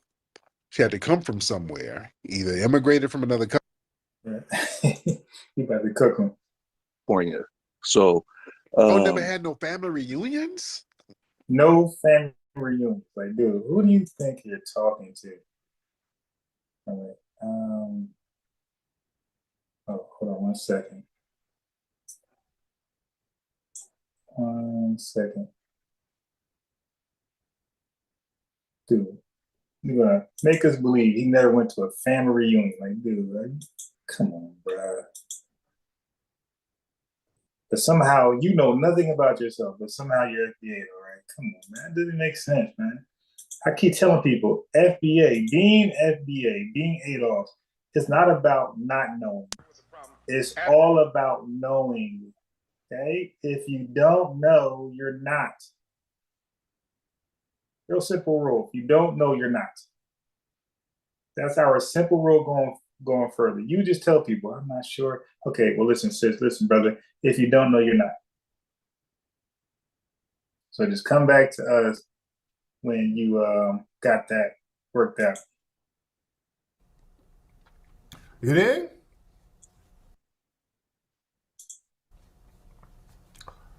The hell they're arresting this dude for statutory rape if he wasn't statutory? Not that one. At the very same time that America... Not yet, Dr. King, not yet.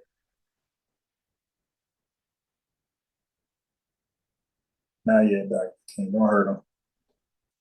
We got some other stuff to do. Here we go.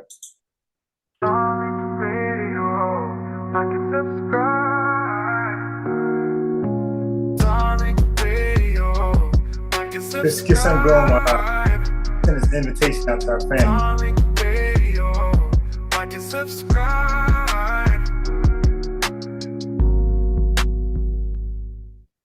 Let's get hold on. We got a lot of folks in here. T.S. Giselle in the building. T.S. Giselle is up early. What's up, T.S. Giselle? Unmute your microphone. Oh my gosh. Well, you're I think I am under the weather. I think one of my one of my nephews was sick. He's a baby too. yeah. So I think he got me sick from our family gathering during Thanksgiving. Mm-hmm. So I'm here sipping on some hot tea. I'm trying to recover. I hope you get that. What's on your mind?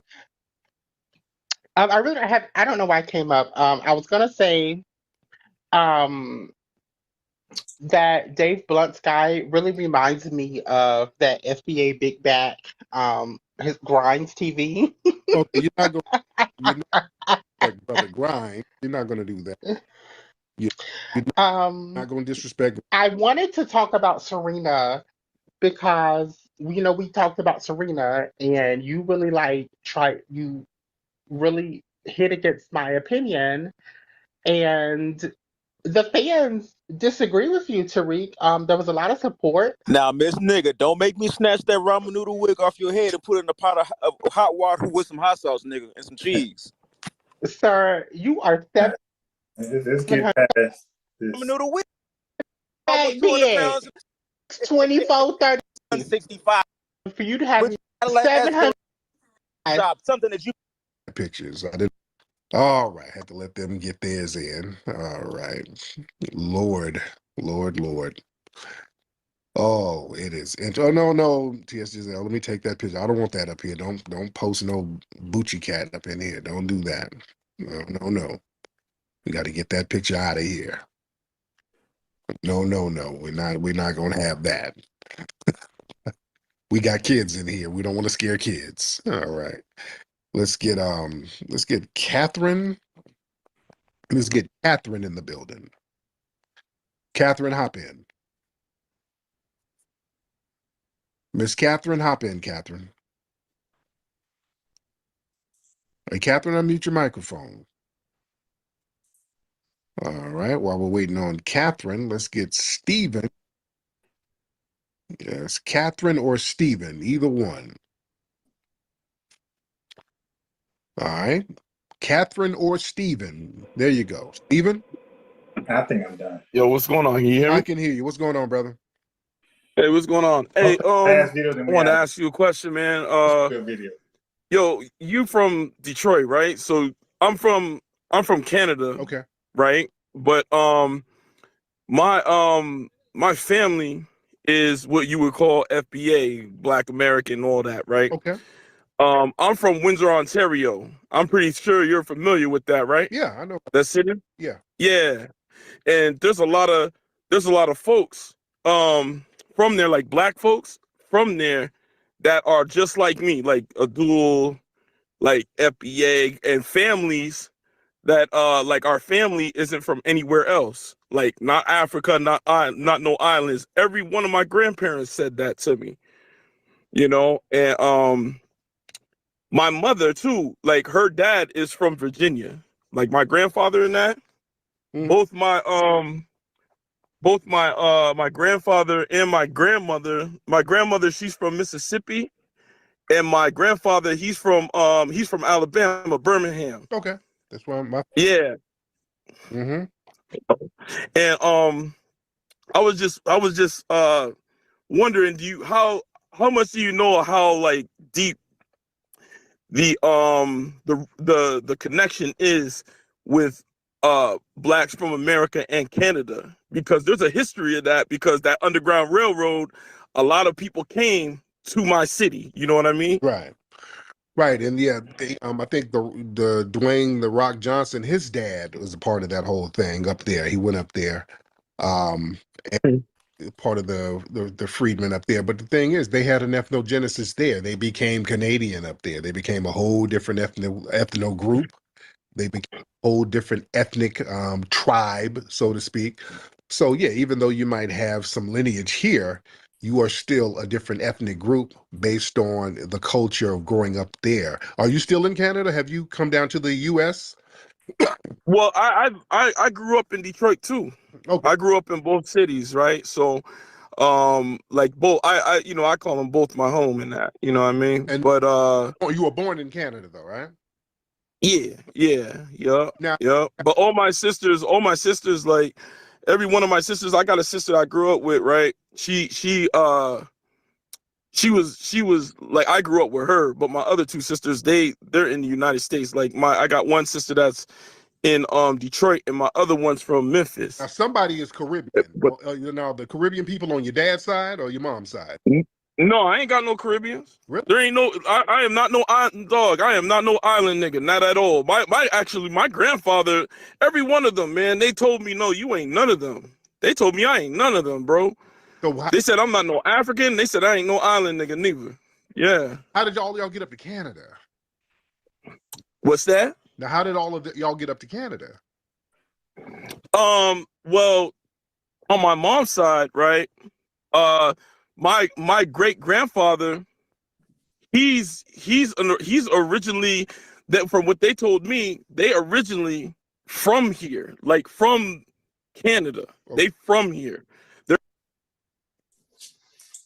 like, I was, listen, bro. I sat up there. I tried to find out if I was African or like, or not. I remember my grandfather told me that that I'm none of them. Like I'm not African, I'm not no island nigga. And I was actually kind of devastated because I thought that meant I wasn't black. But he told me I'm from an indigenous tribe. Like he told me I'm from a black tribe, and I thought that like I didn't even know, because I was only like, I just turned 15 when he told me that. You know what I'm saying? So I thought that meant I wasn't black or something, but he told me no, there's black Indian tribes. I thought he was bullshitting, but nah, because my grandmother, she told me the same thing. The one from Mississippi, she told me the same thing. She told me that we're Choctaw and Cherokee, and part of our family is also from Louisiana, because that Cherokee, it runs along Louisiana and Mississippi. Now, up there in Canada, were you guys in that Chatham, Kent area? Chatham, Kent, you're talking about? No. We from Windsor, bro. We're from Windsor, Ontario. We ain't from nowhere else, bro. Okay, because that place, there was a lot of runaways going up there. They were going through Detroit, a lot of runaways. Yeah, they were going up. They were going up to Chatham, and they went all the way up to like Nova Scotia and shit. Yeah, they ran all the way. They went all the way up there. Like, I don't know no niggas up in Nova Scotia. I don't have no family other than from the United States. Like, most of my family is from the United States. Like the bulk of my family is from the United States. I got we got some family in Canada still, but because like both of our families, like both of our parents, like dad, our fathers and that, they from Detroit. They from like the lineage is from the South. Right. You know what I'm saying? When you came over, how old were you when they brought you to Detroit to be raised or to live in Detroit? How old were you? No, I went back and forth. I went back and forth because my dad. All right, so check it, right? Like, I don't like my biological father, right? Like, I don't really call him dad and all that, but you know what I'm saying? But he's my biological father. He's from Detroit. My real dad is the one I call my real dad. He's actually my stepfather, but he's my sister's dad. You know what I mean? And so, but they're both from Detroit. They both from Detroit. And yeah, like she was trying to get me to, because I was, she wanted me to, she was trying to get me to go to high school over there, but then she got scared and shit. And because Detroit wasn't the spot at the time, like we talking about the 90s. All right, you know what I mean? Thank you so much, brother. Well, it's very complicated. It's all over the place. Yeah, it's very complicated.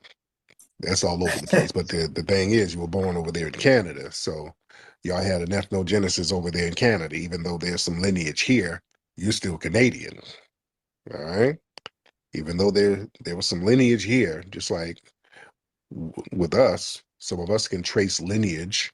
We can trace some of our DNA to places in West Africa, but I ain't West African. I can't go to those countries and be like, hey, I'm one of y'all. Like, no, nigga, you need a green card, nigga. No, we're not one of them, even though we can show them some DNA. See, that's how that works. You got to understand. Got to understand how lineage works. But shout out to that brother. His situation was getting very complicated. All right, let's get Precise Flow. Precise. Mr. Precise. Mr. Precise in the building. All right, Mr. Precise ain't saying nothing. Let's get there. I'm here, Tariq. Hey, Tariq. What's up, brother? How are you? Hey, what's up? Not much. How are you? I'm good, man. What's on your mind? I was thinking about the DNA tests. I remember you said something about like 23andMe or something like that, but was there any disadvantage to taking those kind of tests? Not really. They're cool, but the thing is, most of those DNA tests, that's good for finding out, the paternity of children and stuff like that. That's very good for that. It gets very general and basic when it comes to tracing lineage, because basically they're going to all say, you got African DNA, Asian, European. It don't get too specific, because they got some of my DNA just scattered all over Africa. They got some scattered all over Europe. So it's it don't really say too much. You're not really getting any major information from it. Wakiki. Peace, Tariq. It's Joaquin. Waki. Okay. Why? Now what is that? Is that a Nigerian? What is that? Hell no. My mom tried to be creative and call me after Waukesha Island. Okay. Because I was born. Yeah, because I was born in Compton, so she wanted me to have a West Coast name. Oh wow. Yeah, the rest of my brothers and sisters was born here in Pittsburgh, but I was the only one born in Compton, Dominguez Valley. Okay. Yeah. Your phone is kind of janky. Are you on some? Oh, I'm talking through my speaker through my phone. Through my car. Let me turn. I have you call back. Brother. Yeah, that reception is very, very bad. The reception is bad. Sounds like Misinfo Ranger is standing in front of your car with his wide hips blocking the reception. So he has to move his hips out the way. So that's why you can't be heard, sir. Misinformation Ranger's hips are in the way. That nigga got satellite hips. Let's get Shakespeare. Let's get Shakespeare in the building. Shakespeare in the building. Mr. Shakespeare, hop on. After this live video, I'm out. Oh, it's Shakespeare Flex. Yeah. How you doing? I'm good, man. I knew I was mispronouncing it. Shakespeare. So what's going on with you, man? I actually got a question about that reparations claim. Yes. Had a little disagreement with some of the people on Twitter about whether it's for slavery or slavery and Jim Crow. Well, what was the disagreement? Well, they wanted to add Jim Crow into the reparations claim. I think it's a detriment. I believe a lot of the Italians, Asians, they could try and make a claim as well. Right. If we add Jim Crow. Right. That's why I'm a little on the fence with that too sometimes. Because if you add Jim Crow, which, was an extension of what went down during slavery, after slavery, the legacy of slavery was still attacking us, but they were allowing other groups in. And now some of these other groups are trying to claim that they were under Juan Crow. Yeah, so that's why I don't want to leave no crumb for any of these people to snatch. So I get that to a certain degree, but when they try to say, well, slavery stopped in 1865, no, there was Jim Crow. You were still doing the same thing. So I'm a little on the fence with it, but go ahead. So you're thinking maybe like start with the slavery, try to get that. So this person right here sounds a little bit like me, except they messed up from the beginning. But Clarence Percy 5879, he kind of like mirrored some of my talking points. Marcus Garvey was welcomed in Black America. He was a fighter like FBA. He was not a fighter at all. He was a coward. Jamaicans, so that's probably the only thing I might disagree with. Jamaicans could not stand him. That was a meaning to an end, sending him back to Jamaica. But again, what did he build? My question. Love Malcolm X, but mostly talk speeches and feel good. This is exactly my criticism of Malcolm X, by the way. I don't always express it because he's FBA and you guys love him and I just leave him alone. But this is definitely my sentiments here. A lot of talks, feel good. You know, he's a minister. He's a minister Malcolm X. So he's going to do what ministers do. While while the underheld Black Americans got hoses and dogs turned on them, beaten, jail, terrorized, hung, burnt, captured young girls violated. But you don't know not one of these real frontline Alabama, Georgia, North Carolina, Virginia, blah, blah, civil rights and freedom fighters, often high school, college kids, lines, or violated line. Don't come with a few Caribbeans sitting up. Yeah, I like where they was going with it. Because we like to really romanticize, in my opinion, we romanticize Malcolm X and other folks who just did lectures. Like, really, come on, see, I know a larger part of Black history. Like, Malcolm X can't tie the shoes of Robert F. Williams, and neither most of these guys can. Black Panthers, none of them can. So it's like I know better. That's why I can't give these guys too much credit. They talk tough, but they don't really do anything tough. Robert F. Williams was all of them combined in one. And he won. He didn't lose. He died old. He was a real revolutionary. He bust his gun for real, not like the Black Panthers. And he met, as a revolutionary, he met with the revolutionaries in the international world. He met with them, got respect for them, got stamped, came back over here. Like, his history, it's a fairy tale story. When you hear this guy's story, you think it's fake. Like, that's fake news. Because it's some superhero Iron Man type shit. Captain America.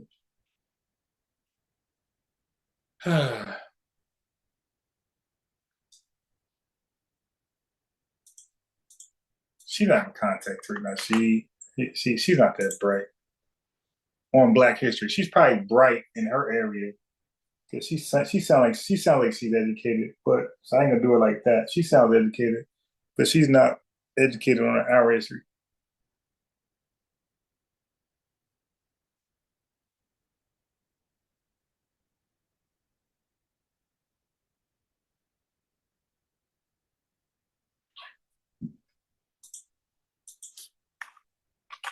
But she gets some roast.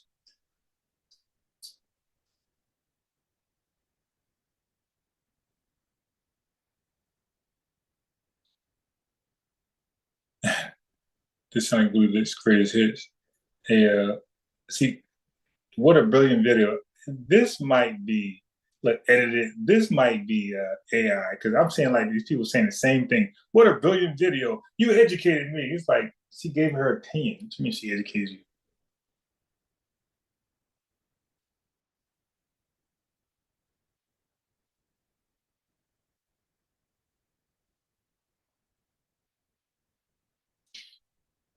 Oh my God. Cash is clear now.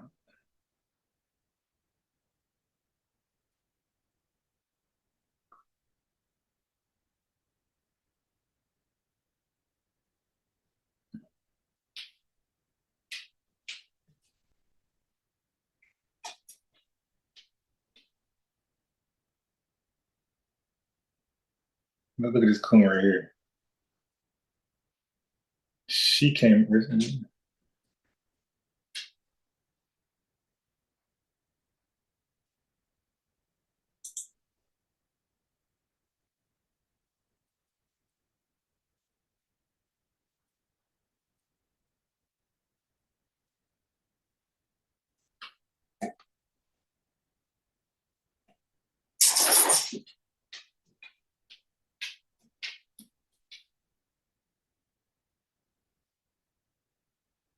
Yeah, she really got no views in this. And like, I find that she got hella comments and no views.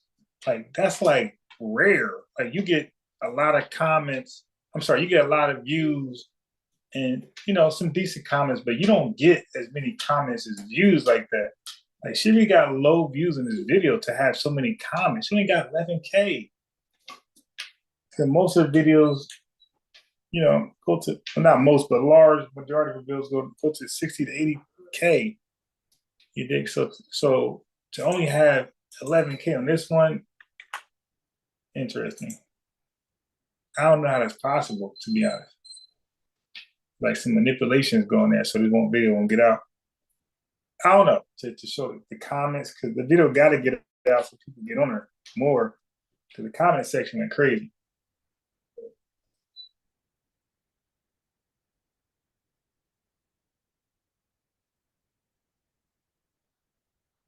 Yeah, these black immigrants are, oh God, they are supporting the hell out of her. They are really on some little.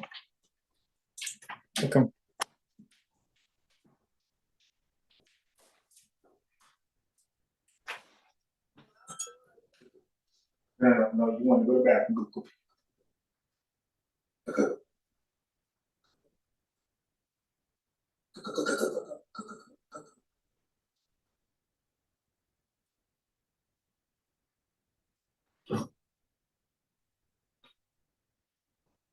You go to the bathroom so bad, don't you? All right, so let's finish the video. Pass and then maybe add Jim Crow on later on. Right. And you just definitely make it about descendants of freedmen. And you got to be very precise about that. Speaking of reparations, you know, out here in California, we were talking about this the other day. One of the guys who crashed out the reparations claim, the grassroots was really on his bumper. And when we were trying to get reparations for cash payments, we were very specific. We wanted cash payments. They were trying to give us some other options, some discounts on some housing. No, we're going to need cash payments for descendants of freedmen. And we just went back and forth with them, and that one guy crashed it out. He was the main one crashing it out. He circled back around talking about, we want to have preferential school admissions for descendants of slaves. And a lot of people are looking at that funny style, like, hey, man, you were the one who crashed everything out. So what's this about? And again, this is basically, it looks like a Democratic ploy. This looked like a Democrat ploy to make it seem like, okay, yeah, they're giving us a form of reparations by having preferential admissions to a college. That's not no damn reparations. Yeah, that giving us preferential treatment. No, a lot of the people on the grassroots, they were like, look, if we're going to do a school thing, make it free. Make it free for the descendants of freedmen. Just make it free. No preferential admissions. No, make it free if we're going to go that route. So this whole, we're going to give preferential admissions. All right, so there we go. Not free. Let's be very clear. It's not free admission. It's just preferential. We're going to just kind of look at your application and say, okay, we'll kind of move your paper to the front of the line so you can pay before everybody else. So it's a nothing burger, to be honest. It's a nothing burger. And some people on the ground, on the grassroots, they're looking at that as if the guy is deliberately doing that as a dig to the grassroots who was criticizing him. And from what I'm hearing is that guy is clicked in with Strappy and those guys, because Strappy kind of gave a tweet like, this look like it's going in the right direction. So when you see Strappy and them guys get involved with something, the foolery is about to commence.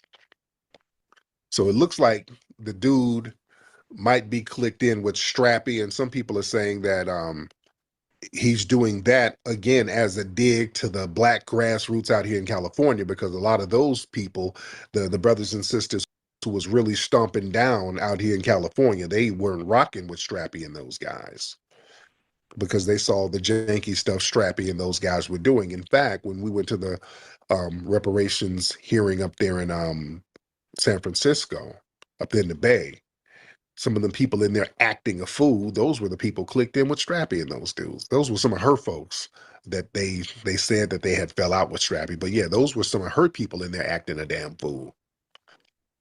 So we got to watch people, man. We got to watch these folks who act like they're grassroots, but they're low-key Democrat shills. We got to watch that, man. We got people who pretend to be grassroots, but really they're just a bunch of Democrat shills, like in Cobra. That's why nothing gets done, really. In Cobra, that's the Democrat shield organization. They just stump for the Democrats. They sit here and talk about reparations, but their form of reparations is, hey, we all go to Africa and kick it. And so yeah, these people are Democrat shills. Their job is to get little kickbacks for themselves and then stall out reparations for everybody else. That's their job, is to get them some personal kickbacks. They get them a couple of grants or kickbacks or whatever, and then stall out reparations and make excuses. Yes, we're working on a project right now to build a Wakanda over in Angola. That's gonna be our reparations. Our reparations is gonna be a Kwanzaa dinner. Just I'm some dumbass thinking shit that's, that they're calling reparations. you know, so that. We gotta watch this stuff, man. Hi. Hi, I'm Mateo. Do you want to learn about Hidden Heroes? Hidden Heroes from A to Z is a cool book that tells a story. That was the last video tonight. Hopefully to see you guys soon. Okay, so I'm showing you like a quick chart because you will help me go into the 4 parts of Europe, right? When I study immigration in the U.S. So it's interesting how white folks view white folks. Like, you know, they make immigration acts for white people. So they look at Western and Northern Europeans as Anglo-Saxon, purebred, pure blood, and they look at Eastern Europe and Southern Europeans as like tainted. So I want you to see the countries. So when you hear these countries, this is largely why I believe Tariq Nasheed, he don't really go into it as much, and maybe he does not know, but he does know these countries. Coming from this country, you fled for your homeland from starvation or war or crisis, things like that, or just job opportunities. He does know that much. But I never heard him mention when these folks say from one of these Eastern or Southern European countries, he never really brings up how they were viewed in America amongst the Anglo-Saxons, the Western and Northern Europe or Europeans, or exclusively how this country really developed laws against them because they felt like they were like less than white. So look at the countries and you see that those are the people who, look at Eastern and Southern, these are the white people that American whites, who they call themselves nativists. They call themselves also, well, no, the nativists are the founders. They come from the UK. But the ones who came over here, the first early European immigrants came from Northern and Western Europe. So they're called the old immigrants. New immigrants are called the Eastern and Southern Europeans. Okay? And they were looked at as the tainted ones. They had quotas for how many could come over here. They didn't want them mixing in and tainting the Anglo-Saxon blood. So you got Hungary, Poland, Slovakia, Ukraine, Russia's in there, Croatia, Greece, Italy, yep. These are the countries, Serbia, Slovenia, Spain, damn, even Spain, damn. But that was your peoples. All right, I'm out of here. See y'all tomorrow sometime. Hopefully before 12 or around a little after 12. Nothing too late. I am going to bed late, so I am going to be groggy. Peace. I appreciate y'all. Hopefully we get some new folks that seen my call out, my olive branch, and we'll be checking this out. If I see new faces in the chat that claim that's representing FBA ADOS, I'm gonna ask them, like, you know, how did they find out about the channel? Because I want to know, did they get the invitation from